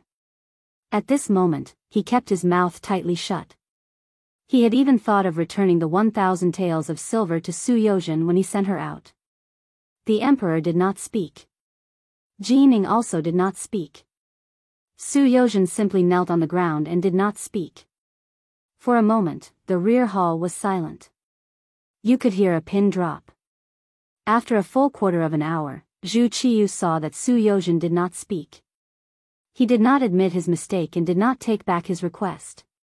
He couldn't help but say angrily, "Beloved official Su, your suggestion is not acceptable. You should change your request." "Yes, then please take off this official's imperial envoy hat and send this official to prison," Su Yozhen said without backing down. "Prison?" Zhu Qiyu's eyes widened. "Yes, without this condition, this official cannot convince the Duke of loyalty. Since this is the case, it is better not to go this time. Your Majesty can use this time to think of other methods. The lives of 200,000 soldiers cannot wait for long, Your Majesty." Su Yozhen spoke as if there was no other way. In the end, he did not forget to threaten with the lives of 200,000 Baiming soldiers. Hearing the threat, Zhu Qiyu immediately stood up from the dragon throne and said angrily, "Is there no other way other than this? This subject is slow-witted and cannot think of a better way." Su Yozhen simply knelt on the ground and said without even raising his head. He knew that this was a risky move, but if he succeeded, the return would be worth it. If he could help Yang Qindong ascend to the throne, his achievements would naturally not be small. In the future, when the 5-star army was formed, he would be able to take the opportunity to obtain more benefits. Seeing that Su Yozhen had no intention of backing down, Zhu Qiyu was so angry that his entire body was trembling. He had thought that this person had come up with a good plan. It turned out that she wanted to confer the title of king on Yang Qindong. That being the case, it was not impossible for anyone to take this decision to force Yang Qindong to transport grain, or even to send troops. To the side, Jining hadn't thought that the situation would be in such a deadlock. Seeing the emperor's dragon countenance grow angry, she immediately urged, "Your Majesty, please calm down. Your Majesty, please calm down. You must not harm your body over such a small matter. If your Majesty believes this subject, please go to the back of the hall to rest. This subject and Minister Su will have a good discussion." "Fine, it is impossible to confer the title of king. This matter must be completed. Minister Jin, do as you see fit." Zhu Qiyu really wanted to punish Su Yozhen, but he was worried that other than this person, no one else would be willing to step forward to solve the problem. He could only take a step back and see what the head eunuch beside him had to do. Zhu Qiyu left angrily. When only Su Shangshu and Jining were left in the hall, Su Yozhen slowly and unhurriedly stood up. She even casually patted the dust off her knees. There was not a trace of panic or nervousness on her face. Su Yozhen had originally thought that he had angered the emperor and was already in a state of fear and trepidation. Unexpectedly, he was not afraid at all and even had the time to put on an act. Jining was also angry and said, "Minister Su, you've gone too far. You've gone too far." Haha. Su Yozhen did not show any fear because of the other's anger. On the contrary, he smiled and said, "Jin Gongong, do you think we have a choice right now? On one hand is the lives of 200,000 Baiming soldiers. On the other hand, it is only the title of king. I think Jin Gongong can distinguish which is more important. The emperor clearly will not confer the title of king. How could Jining not know the importance of this matter?"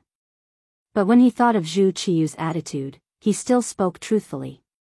50,000 taels. After this matter is completed, I will tell Duke of Zhongdang what Jin Gonggang has done. I think he will be able to take out 50,000 taels.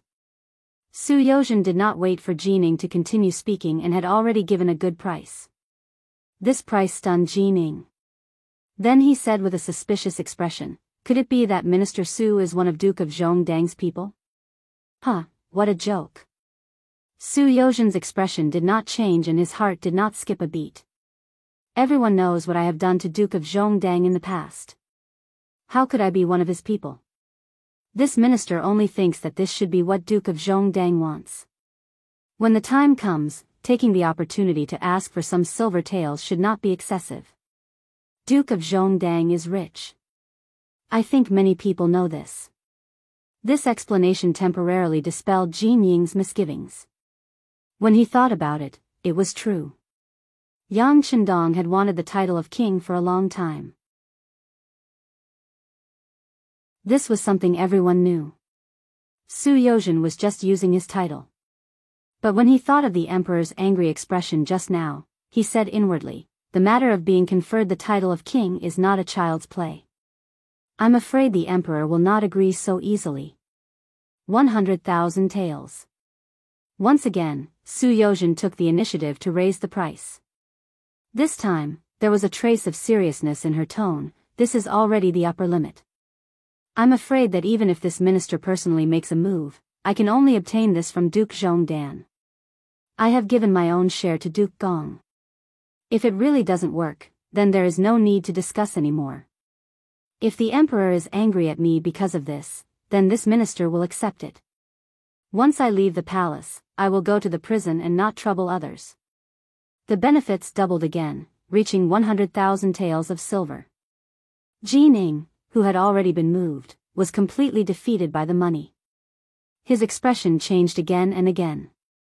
He thought to himself, it was just conferring Yang Chendong the title of king with a different surname.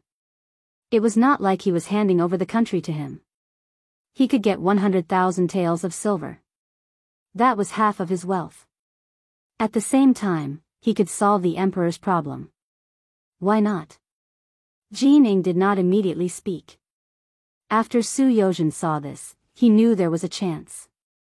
He continued, the matter of conferring a title of king with a different surname has already been broken by the Southern Minging sect. We, Baiming, are just following suit. It is not much. Besides, even if it is a title of king, we can still do something about it. Oh. What is there to do?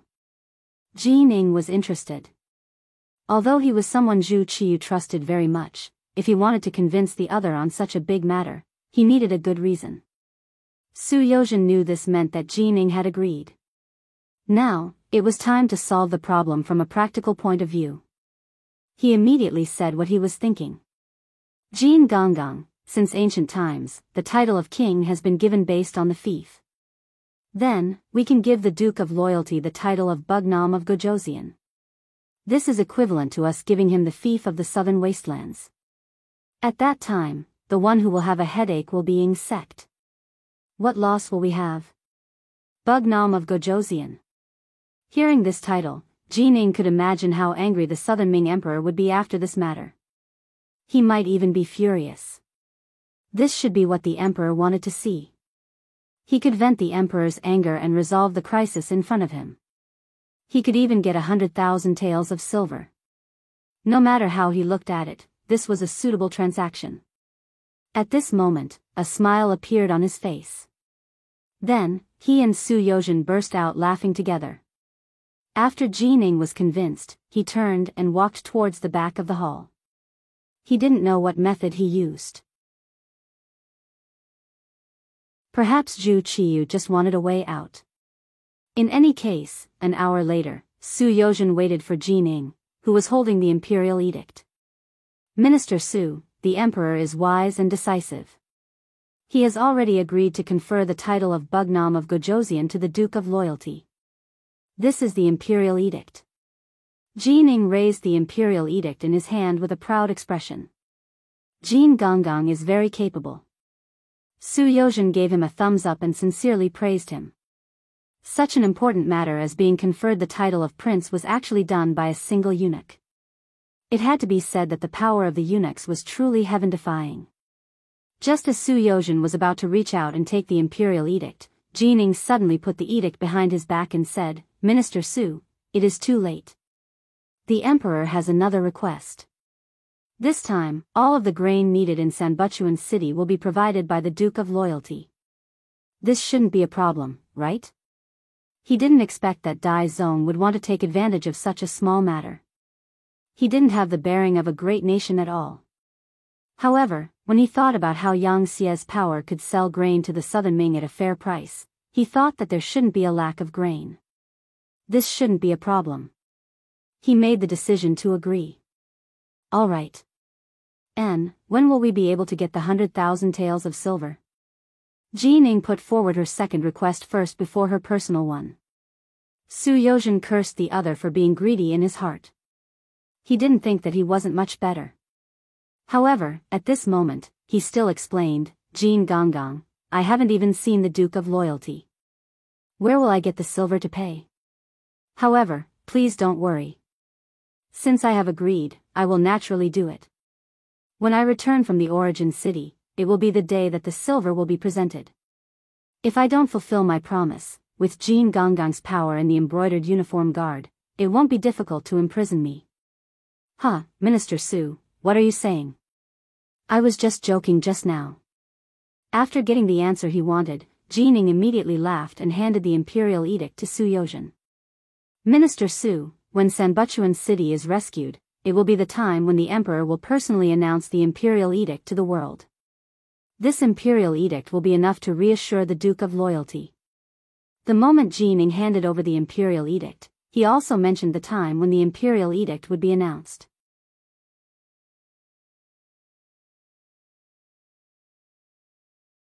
Chapter 969. Good, good. Su Yozhen looked at the imperial edict carefully, and after finding that there were no problems, he was overjoyed. With this imperial edict, he had made a great contribution. With this contribution, his position in the Yang Xia would be secured. After all the officials left, Su Yozhen returned to his residence in the capital when it was almost dark.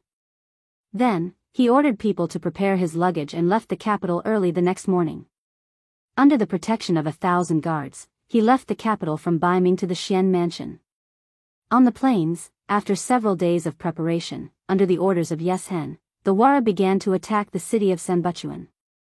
They used the Baiming red coat cannons to bombard the city walls and used their own spears to attack the enemy's shields, causing Shi Wanshan's forces to be under considerable pressure and casualties. Fortunately, there were many generals in the city. Under the leadership of Commander Shi, nearly 200,000 Baiming generals took turns to defend the city, and the two sides quickly entered a stalemate. The Wara were mostly cavalry, and they were not very good at siege work. Although they had the advantage of the red coat cannons, the number of shells was limited, and it did not take long before they ran out of ammunition. Seeing the strong will of the Baiming army to resist, Yes Hen knew that the cannons could not achieve their goal of capturing the city, so he sent people to the Yili dynasty to ask for reinforcements. If there were any benefits, the two sides would share the benefits equally. Yili town was located to the north of Hetao, east of the Yili dynasty, and was an important transportation hub. At this moment, a virtuous official, Syed Ali Apel, who was also the prime minister of the Yili dynasty, was receiving General Kun Sa, who had just returned from the front lines in defeat.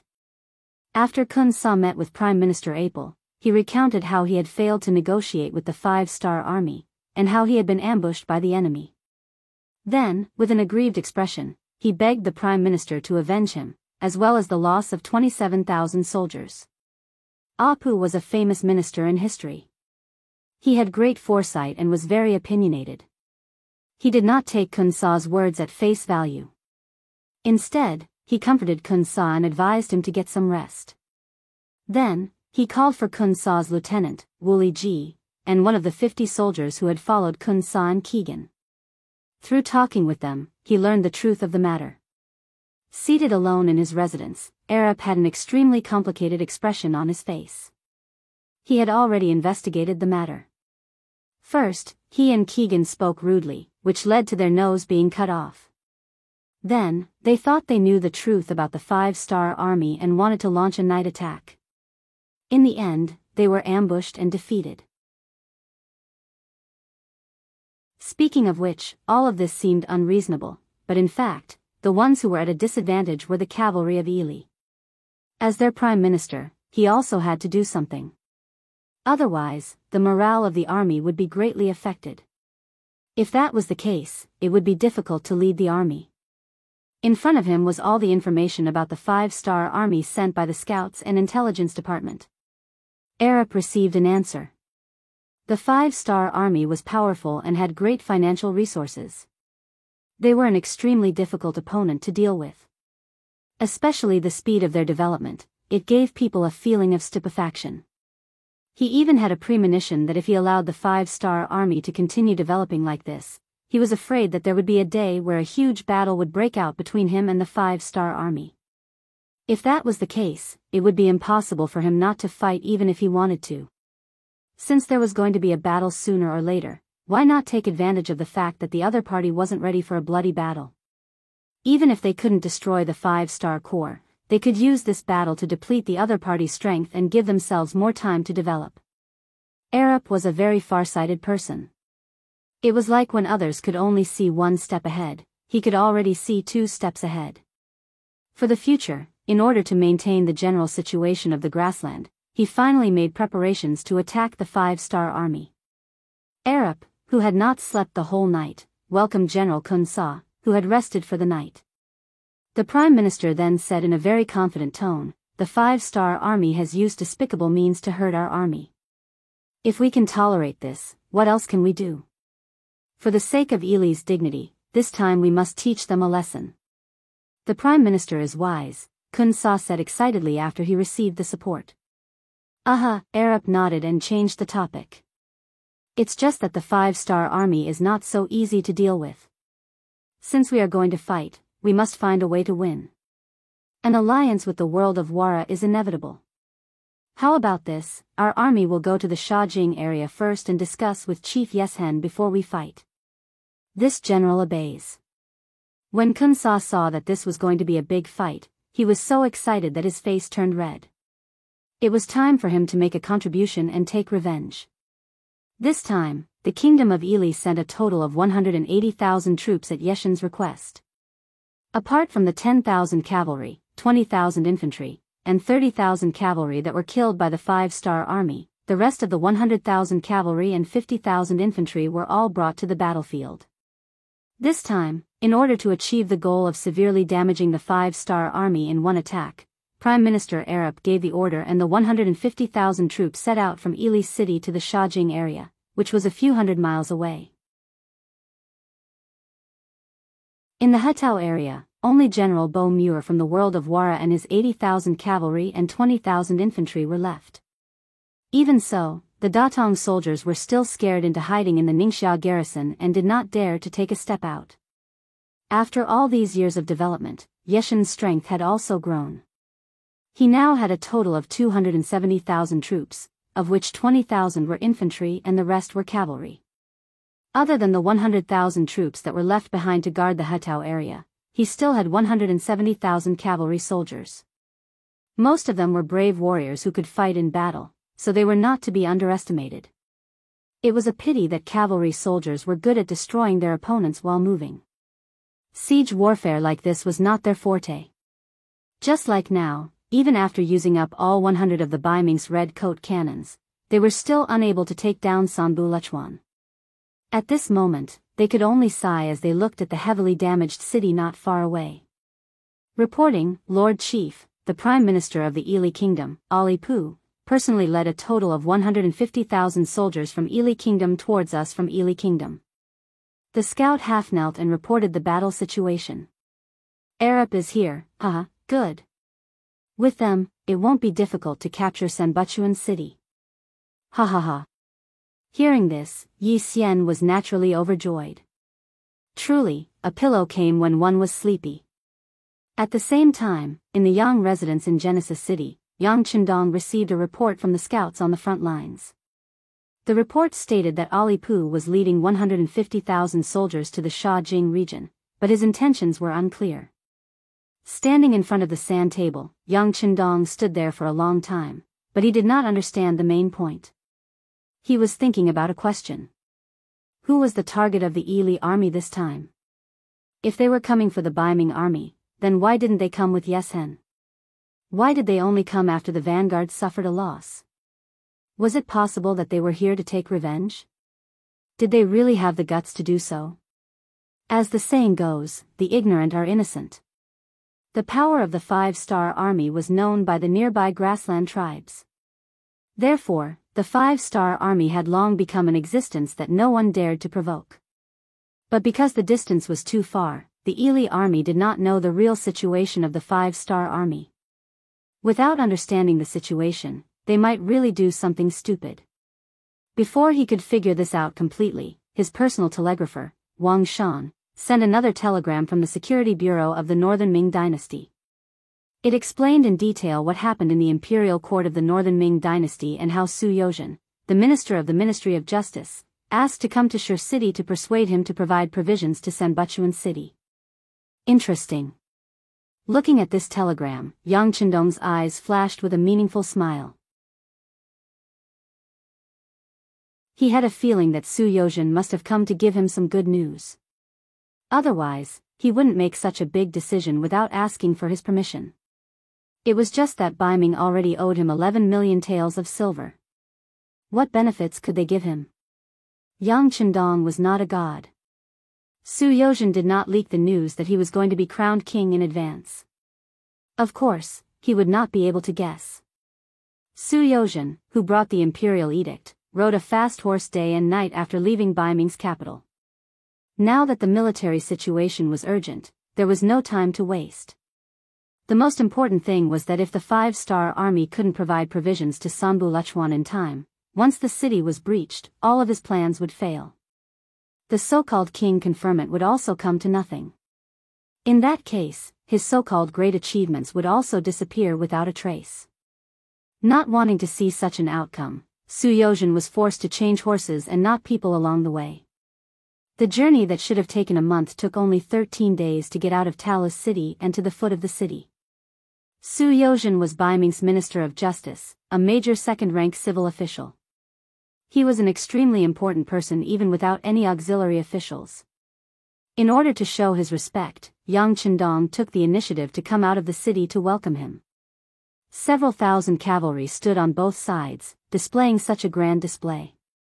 While Su Yozhen, who had just arrived, was extremely moved, he was also inwardly shocked. As the Minister of Justice, he had tens of thousands of bailiffs under his command. Among them, there was no lack of capable people with extraordinary means. There were even some people who had made quite a name for themselves. Their murderous aura could often make criminals tremble all over just by standing there, and they would open their mouths to plead guilty before being tortured. Just from this aspect alone, Su Yozhen could be considered someone who had seen a bit of the world. At the very least, a normal formation would not scare him. In his eyes, the killing intent of a murderer was nothing much. He was already used to it. Only now, when he saw these cavalry soldiers, did he understand what it meant to be a small fry in front of a great one. There would always be someone stronger.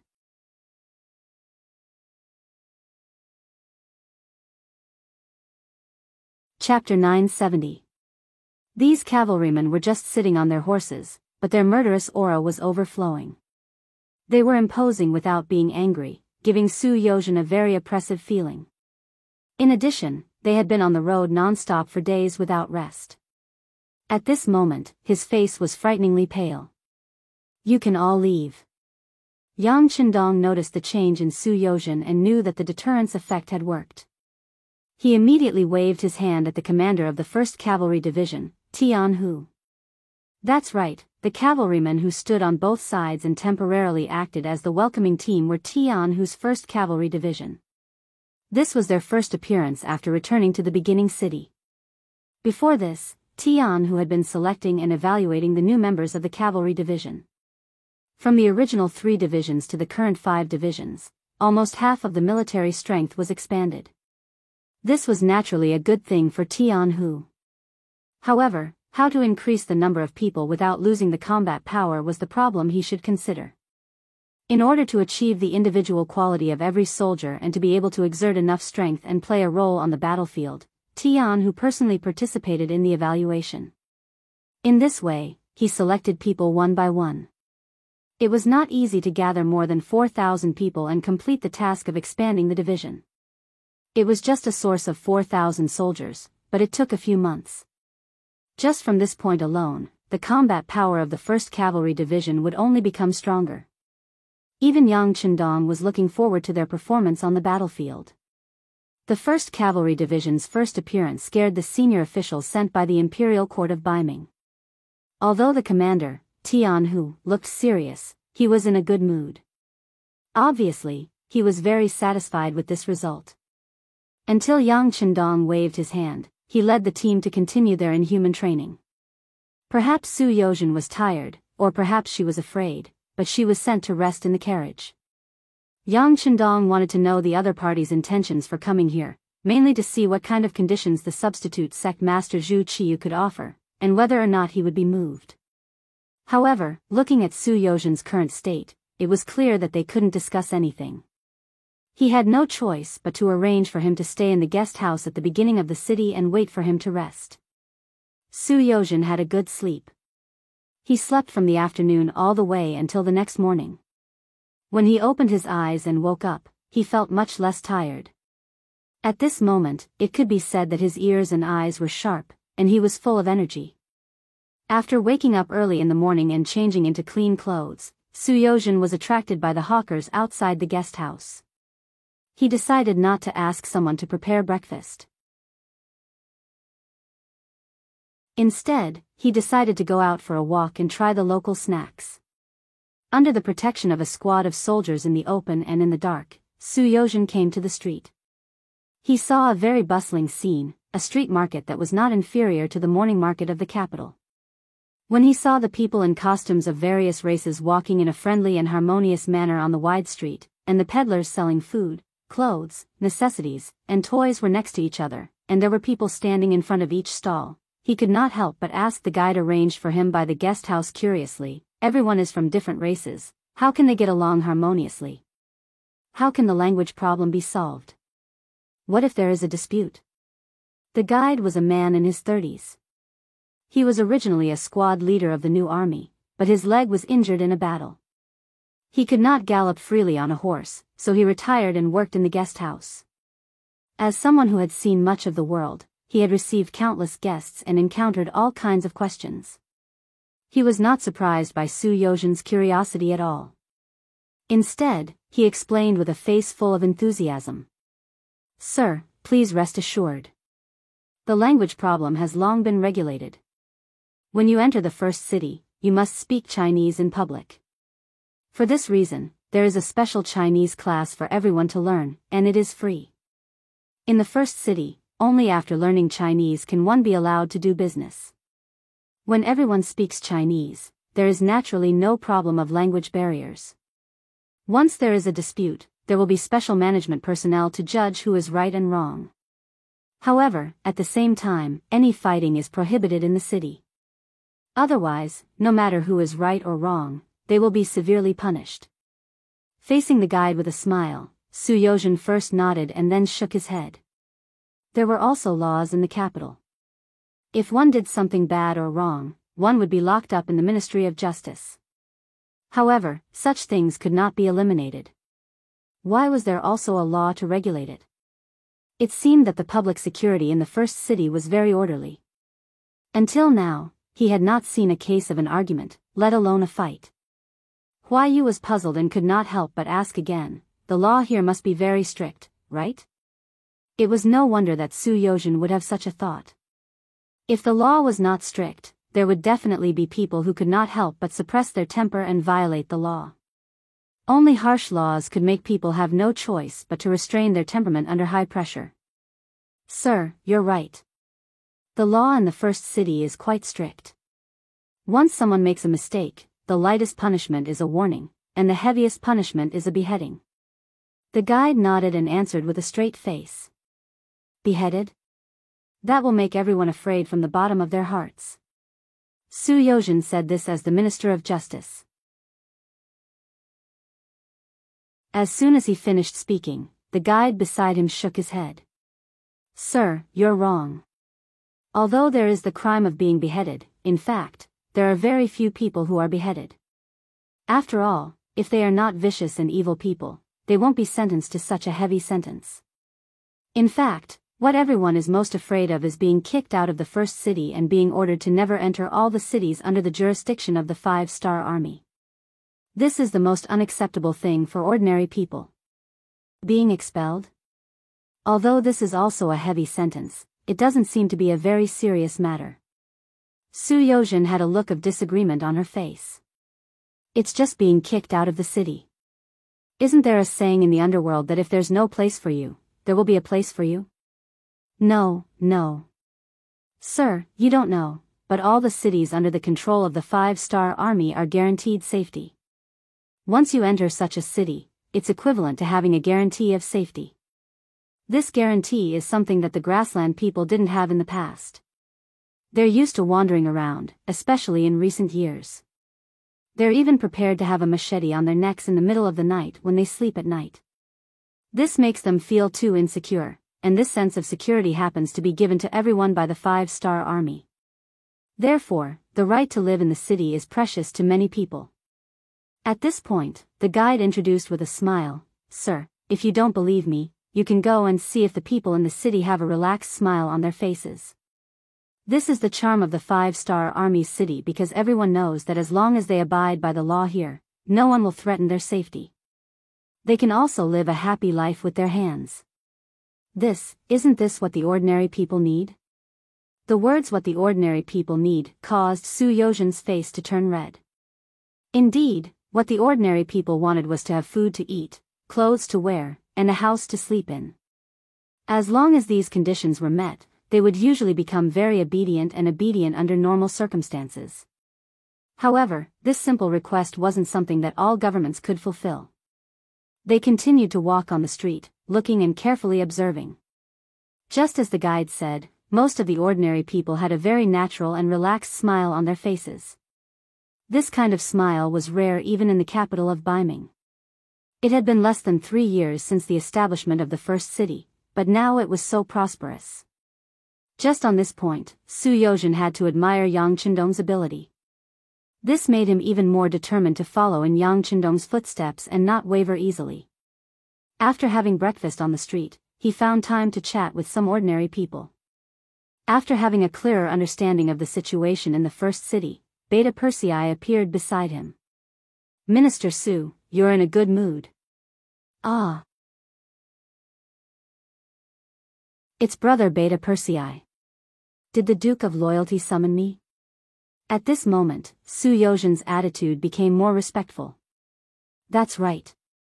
I went to the guest house and found that Sir Su was not there. It turns out that you're here to check on the situation of the people. How is it? When are you going to see the young master?" Beta Persei said unhurriedly. Originally, Yang Qindong's order to him was very relaxed, and everything was based on Su Yozhen's own decision. I'll go now. Su Yozhen held a copy of the first city's Yang report in his hand and raised his arm. From this newspaper, he had a clearer understanding of the situation in the first city. He had a clear understanding that this was indeed a developing and thriving city. Although its foundation was still lacking, it was full of vitality. Anyone with a little knowledge could see its potential. In particular, Yang Baozhong had specially opened a current affairs column, which clearly talked about the war that was going on in Sanbuchuan City hundreds of miles away. Everything was written on the surface, but there was not the slightest bit of panic in the first city. This alone was something that the capital of Baiming could not compare to. Compared to the people there who were afraid of war and the imperial court had to block all unfavorable news of the war, the calmness of the people here surprised Su Yozhen. They were not afraid of war. What kind of courage was this? How did Yang Qindong do this? All of this made Su Yozhen curious. Now, he wanted to see Yang Qindong and get an answer. "Okay, Sir Su, please come with me." Yang Er smiled as he led the way. Su Yozhen was in the middle of the group. It was unknown when, but many soldiers in civilian clothes had appeared behind her. They were protecting her very tightly. After all, Su Yozhen came to represent the face of Baiming. There must be no accidents.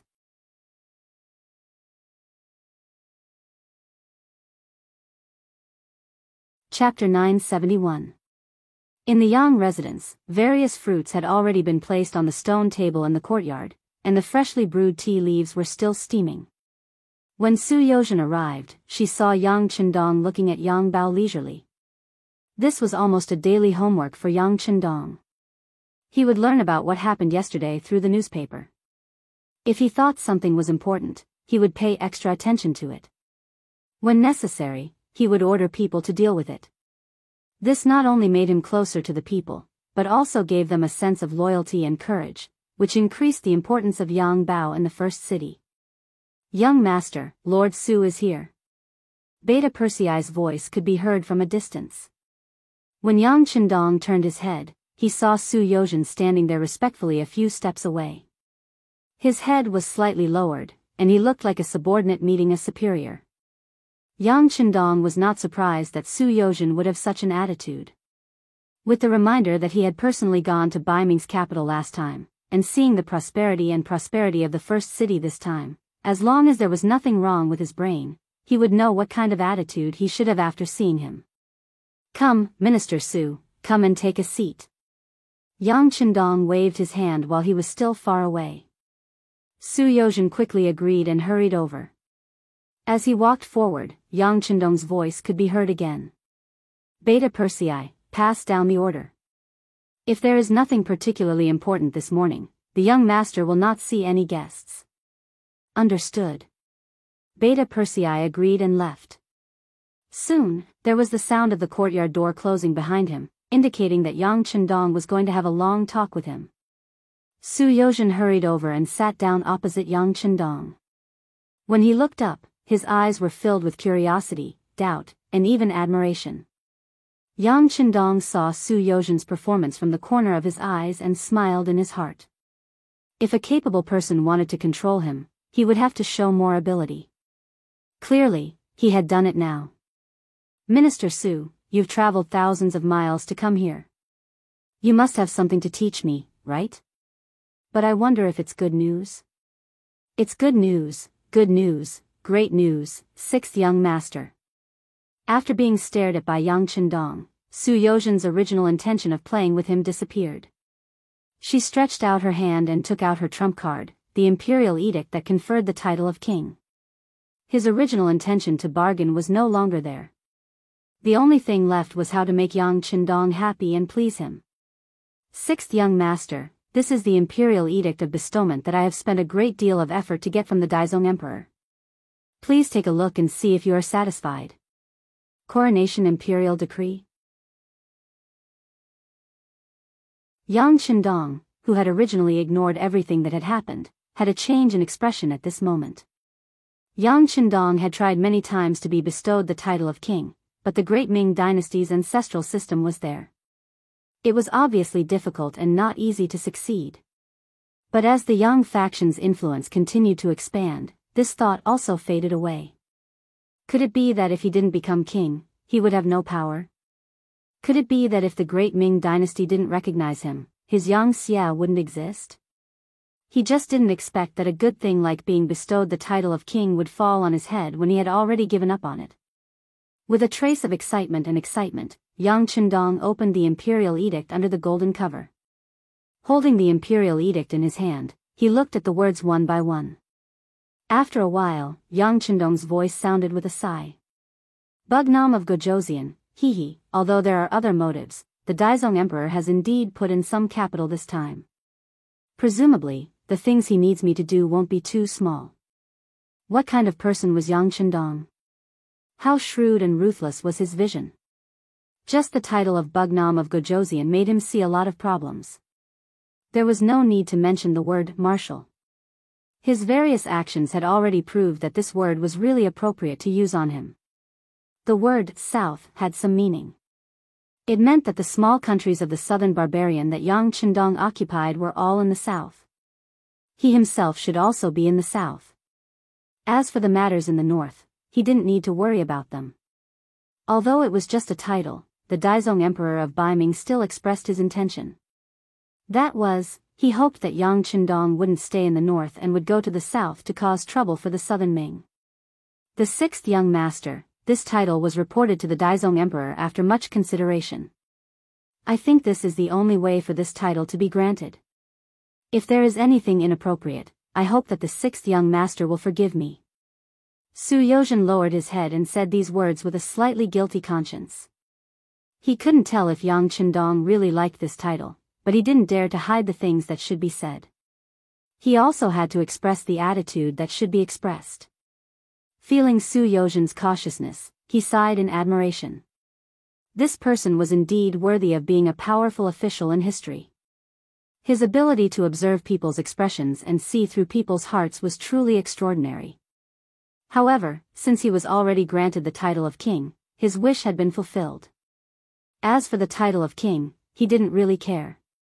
Could it be that if he was granted the title of Bugnam of Gojoseon, he would only be able to move about in the south? Turning his head, he folded the imperial edict and put it aside. Yang Chendong's face revealed a sincere smile. What is Minister Su saying? Being granted the title of king is enough. What is inappropriate about it? Don't think too much. Come, let me toast you with tea in place of wine. I don't dare, I don't dare. Su Yozhen said as he stood up. Yang Chendong had already laughed heartily and drank the tea. Then, he gestured for Su Yozhen to sit down. Minister Su, there are no outsiders here. It's just the two of us. There's no need to be so formal. I won't call you minister anymore. How about I change it to Brother Su? That's good, that's good. Su Yozhen nodded continuously. From the moment he entered this small courtyard, the initiative was completely in Yang Chendong's hands. What he needed to do was to conform to this person. Yes, Brother Su. In order to achieve this imperial edict, you must have put in a lot of effort. Tell me more about it. Yang Chendong asked with a smile on his face. He had thought of many ways to achieve this but failed. Now that Su Yozhen had done it, he wanted to reward him. Yes, sixth young master. The situation is like this. Su Yozhen knew that this was not the time to be polite. He told him about his proposal in the imperial court, as well as the discussion he had with the emperor and eunuch Jining in the back of the palace. Yang Chendong sat there and listened attentively.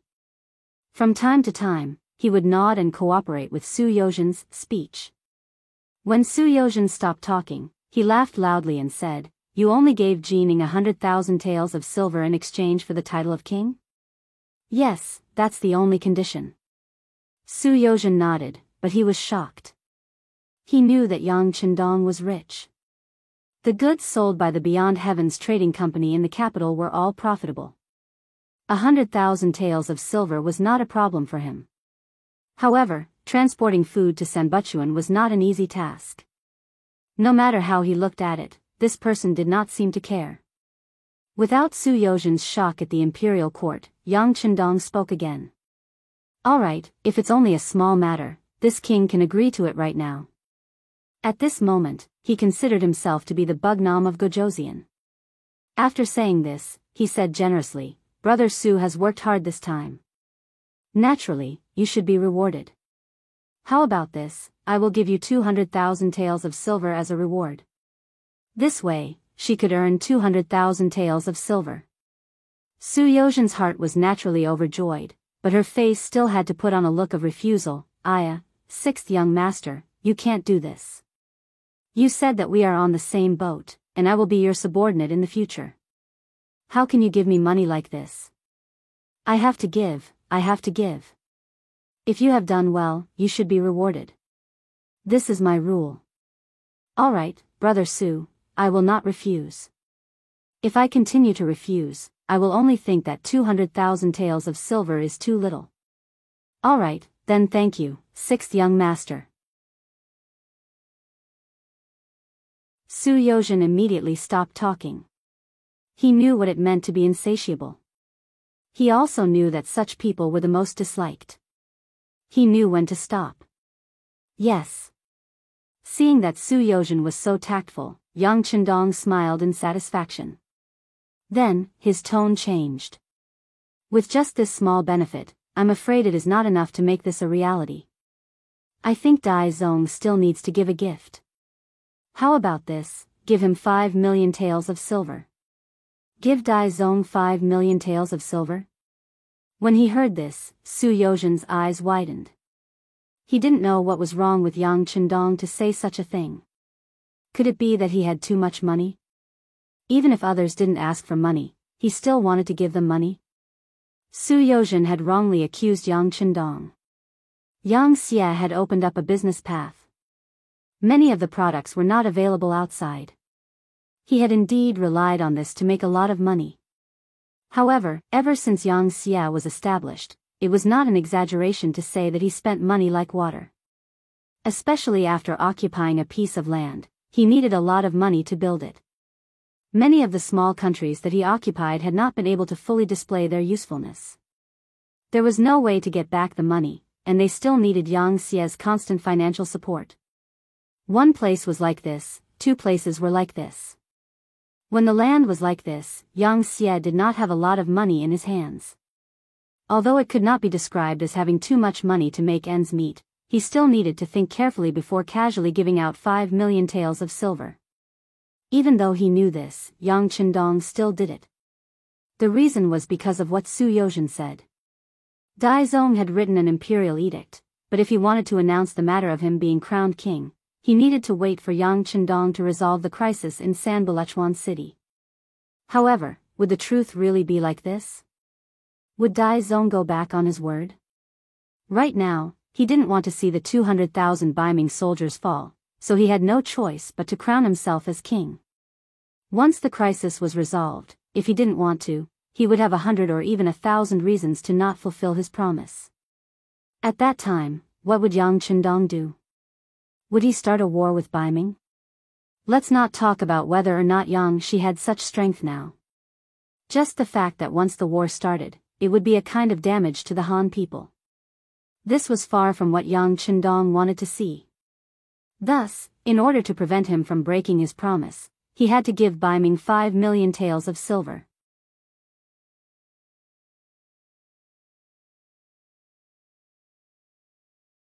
Chapter 972. Of course, Yang Chendong also had his own thoughts on how to give out the money since they were both giving it to him. He wouldn't just give out the money. His true intention was to take advantage of the situation to Baiming the imperial court. Brother Su, has Baiming always been short of money? Yang Chendong had just said that he would give her 5 million taels of silver. Su Yozhen was also taken aback by his sudden change in tone. However, she quickly nodded her head and replied, "That's right. Ever since the Northern Ming Empire started recruiting soldiers, there has never been an abundance of silver. Because of this, the agricultural tax has been pushed forward to 3 years later, causing the commoners to complain. This method of drinking the blood of the commoners is wrong. It might succeed for a while, but it will only bring more trouble. This is not what a wise person would do." Yang Chendong said in disagreement. The previous emperors all knew that water could carry a boat, but it could also sink it. However, there were only a few who could do this. Yes, all the officials in the imperial court know this, but there is no other way. Su Yozhen also shook her head. In her heart, she thought that not everyone was as capable as the sixth young master, who had the ability to turn stone into gold. He didn't know what Su Yozhen was thinking, and he didn't have the time to think about it. Yang Chendong changed the topic again. "I remember that Baiming wanted to copy this prince's bank.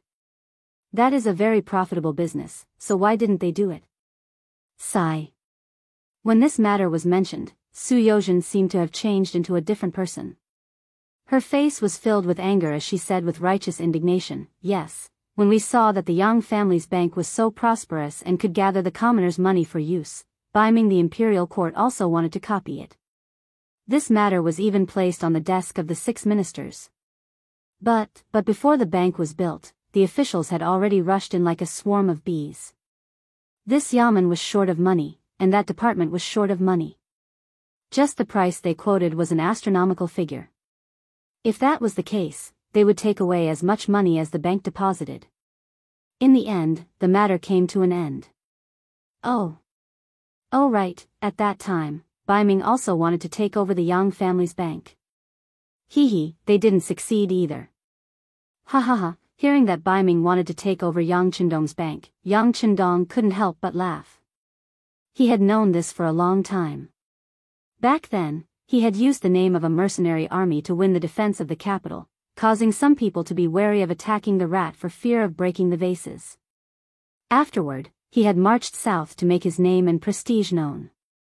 Reality had proven that wealth without strength would only make one an existence that others could bully. But now, as Yang Xia continued to expand, not even Bai Ming dared to carelessly attack him. They could only watch as the Yang clan bank continued to expand, but there was nothing they could do about it. Seeing that Yang Qindong seemed to be in a good mood, Su Yozhen cautiously asked, "Sixth young master, you didn't give this 5 million taels of silver to Bai Ming to build the bank, right?" "Amazing, amazing. Brother Su knows me best."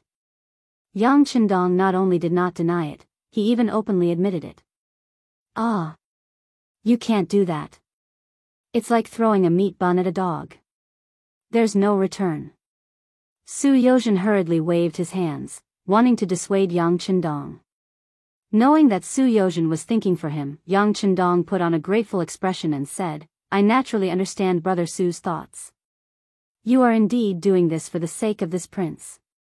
But this prince said that this 5 million taels of silver was originally intended to be given to Bai Ming. It's within my expectations that it won't come back. On the contrary, using this 5 million taels of silver to mess up Bai Ming's economy is appropriate." "Mess up the economy?" Su Yozhen looked puzzled. "Yes, it's messing up the economy." Yang Qindong nodded and admitted. Since Su Yozhen came and saw the power of the first city, Yang Qindong believed that there would be no more disloyalty in the future. Therefore, Yang Qindong treated him as one of his own and did not intend to hide anything. "Yes, these 5 million taels of silver are the gunpowder that will destroy the foundation of the Northern Ming dynasty. Unless they can really make good use of it, otherwise, some people will be blown to pieces." Seeing that Su Yozhen was still puzzled, Yang Qindong calmed down and continued to explain, "Brother Su, let's put it this way. Do you think that the current problem of Bai Ming can be solved with 5 million taels of silver?" "No." Su Yozhen gave an answer without thinking. This was not because he was too decisive, but the fact was originally like this. Just like Yang Qindong had a dream, the acting emperor of Bai Ming also had his own dream, which was to unify the great Ming dynasty and restore the glory of his ancestors. If he wanted to do this, it was not something that could be solved with 5 million taels of silver. Even if 2, 5, or even 10 5 million taels of silver were given to him, he would still have a way to spend it all. Yang Qindong knew this, but he still only took out 5 million taels of silver. This was originally a trap or bait.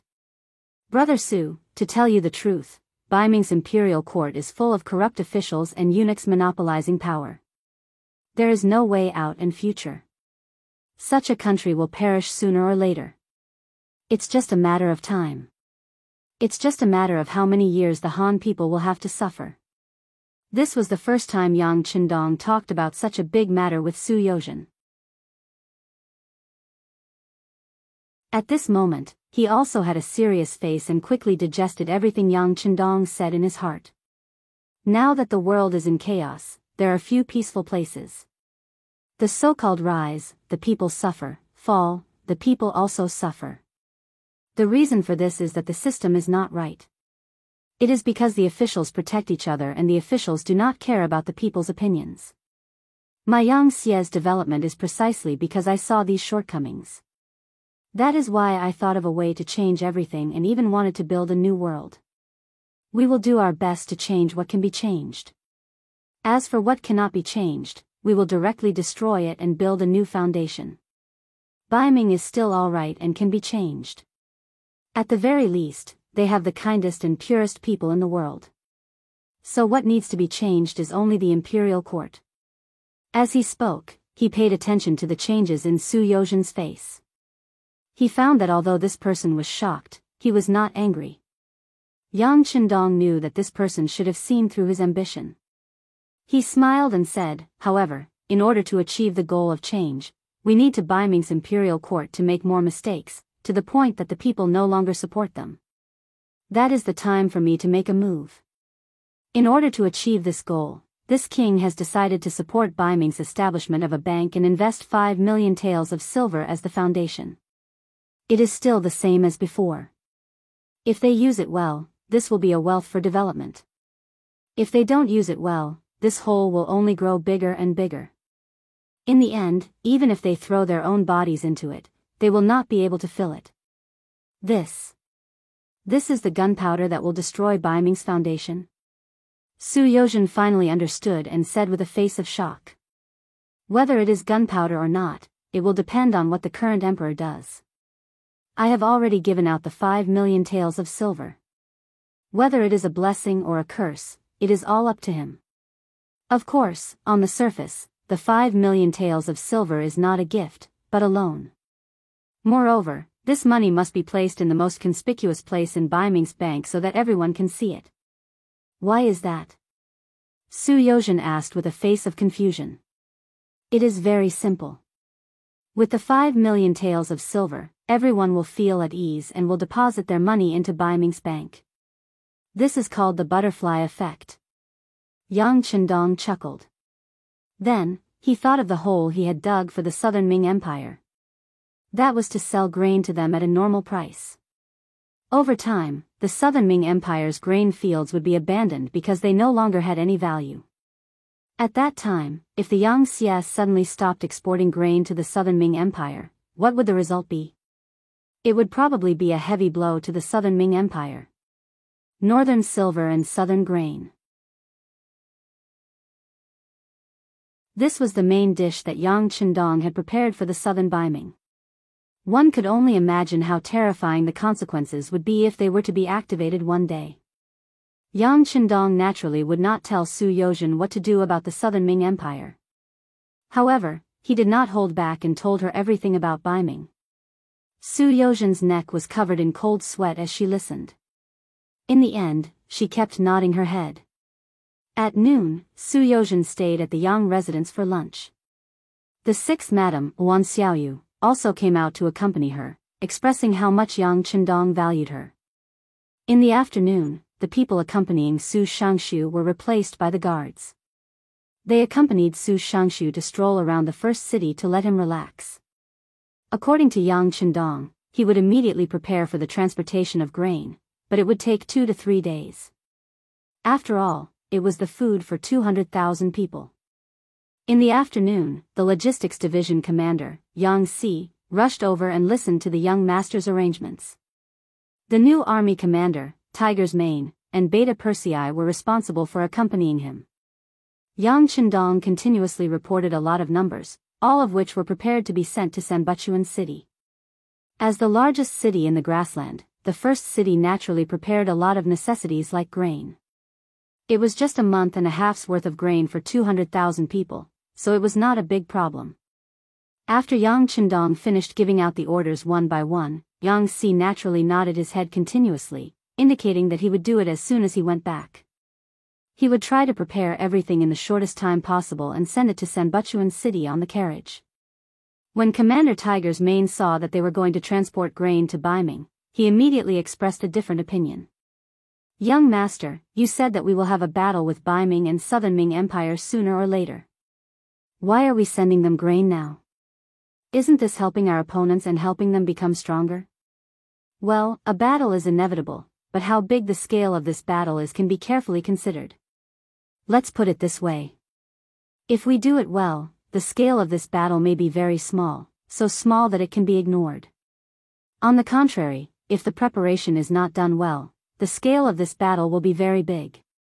Even if we win, Southern Ming Bai Ming will not be able to recover.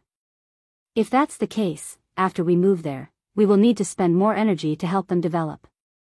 In contrast, we are just transporting some grain now. It's nothing compared to what we will have to pay in the future. The three people in front of him were very close to him, so he naturally told them everything without hiding anything.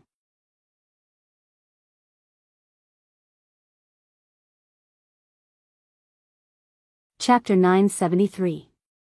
Beta Persei and Yang Si just nodded without saying a word.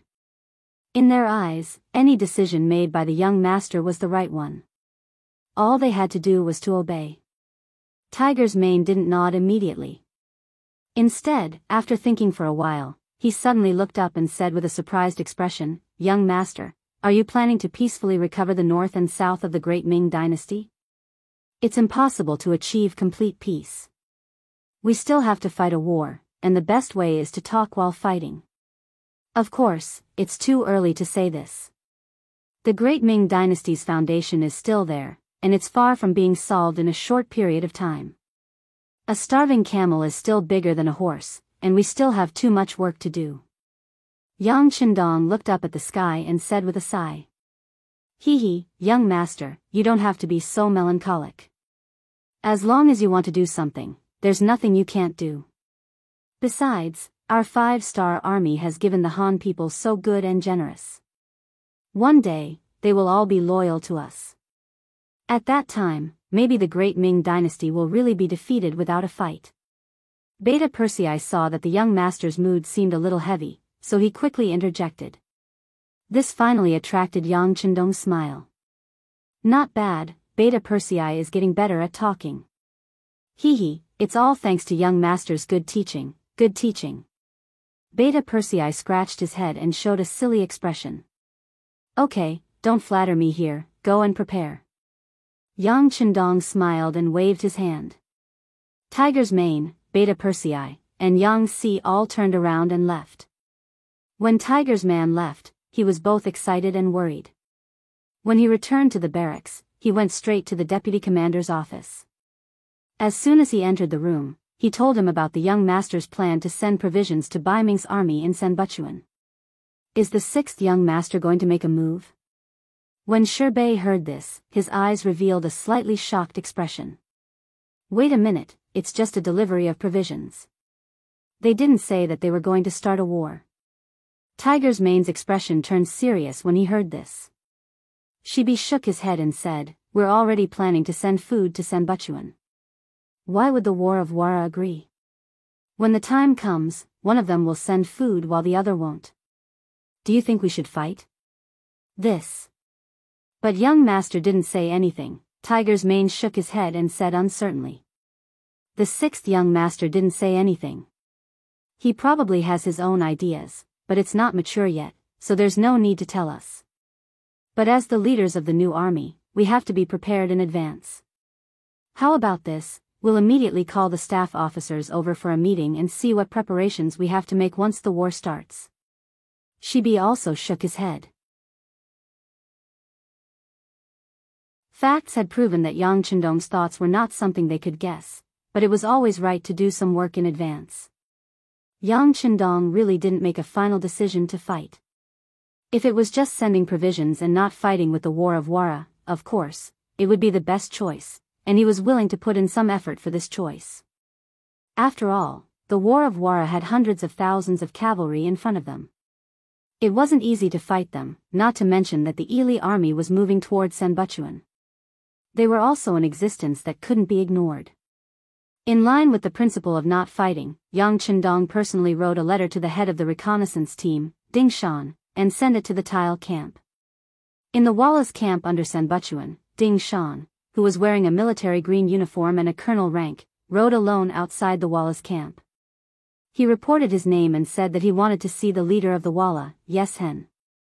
The 5-star army sent a representative, which was originally within Yeshen's expectations. His influence was not far from the first city, but Yang Qindong still didn't respond at all. Instead, he began to worry. Now that the other party finally sent someone, he immediately ordered his subordinate, General Ting Shu, to go out of the camp and personally bring the person back to the camp. In the main tent, the spirited Ding Shan saw Yi Xian, who sat on a tiger pelt and exuded the air of a ruler, exuding a dignified air. Ding Shan, the leader of the 5-star army's reconnaissance team, greets leader Yes Hen. Ding Shan's gaze first scanned the main tent and found that there were more than a dozen grassland boars dressed in strange clothes. All of them were tall and had fierce gazes, but he didn't show the slightest fear. Instead, he bowed to Yes Hen with a calm expression. "Oh, you're a leader. As far as I know, with your status, you can be considered a top figure in the 5-star army. Yes Hen looked at Ding Shan as if he could see through people's hearts. The other party was very young and had a lot of bearing, which made him unhappy. In his opinion, after entering his tent, the other party's legs should be weak and his whole body should be trembling. I'm not a big figure, I'm just a little more courageous. Ding Shan said, degrading himself. Yes, you're quite courageous. You dare to come to my camp alone. Aren't you afraid of death? That's right, don't talk about not killing envoys in a war. Not long ago, you guys dug out the nose of an envoy from the Ely Brigade. That did happen, right? The more he looked at Ding Shan's fearless appearance, the angrier Yes Hen became. He wanted to scare the other party and let them understand that being arrogant in front of him wouldn't end well. That's right. Ding Shan didn't avoid the topic. Instead, he nodded seriously and admitted, that did happen. That envoy's name was Hikagan. Because he spoke rudely, his nose was dug out. But I didn't speak rudely to leader Yes Hen, right? It's not up to you to decide if he's being rude or not. Right now, it's up to me to decide. Men, drag him away and dig his nose out. He waved his hand, as if saying, I'm being unreasonable, I'm being rude and unreasonable, so what can you do about it? After the order was given, General Ting Shu stood up and walked towards Ding Shan with large strides. Don't move. Ding Shan yelled as he stretched out his right hand and made a strangling gesture towards his neck. If any one of you dares to come near, I'll die in front of you. Don't move. Yes Hen was shocked by this sudden scene. Then, he slowly leaned against the back of the chair as if he was adjusting his emotions.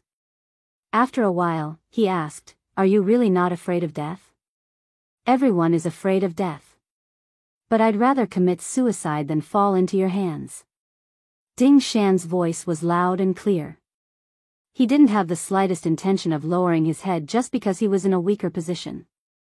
The soldiers of the 5-star army can't be humiliated by anyone. The loud voice reverberated in the air above the main tent and didn't disappear for a long time. Yes Hen, who was sitting at the head of the table, had an ugly expression on his face. Just now, he only wanted to scare Ding Shan a little, and take control of the initiative. In truth, he didn't want to offend the war god for a small regiment commander that he had never heard of.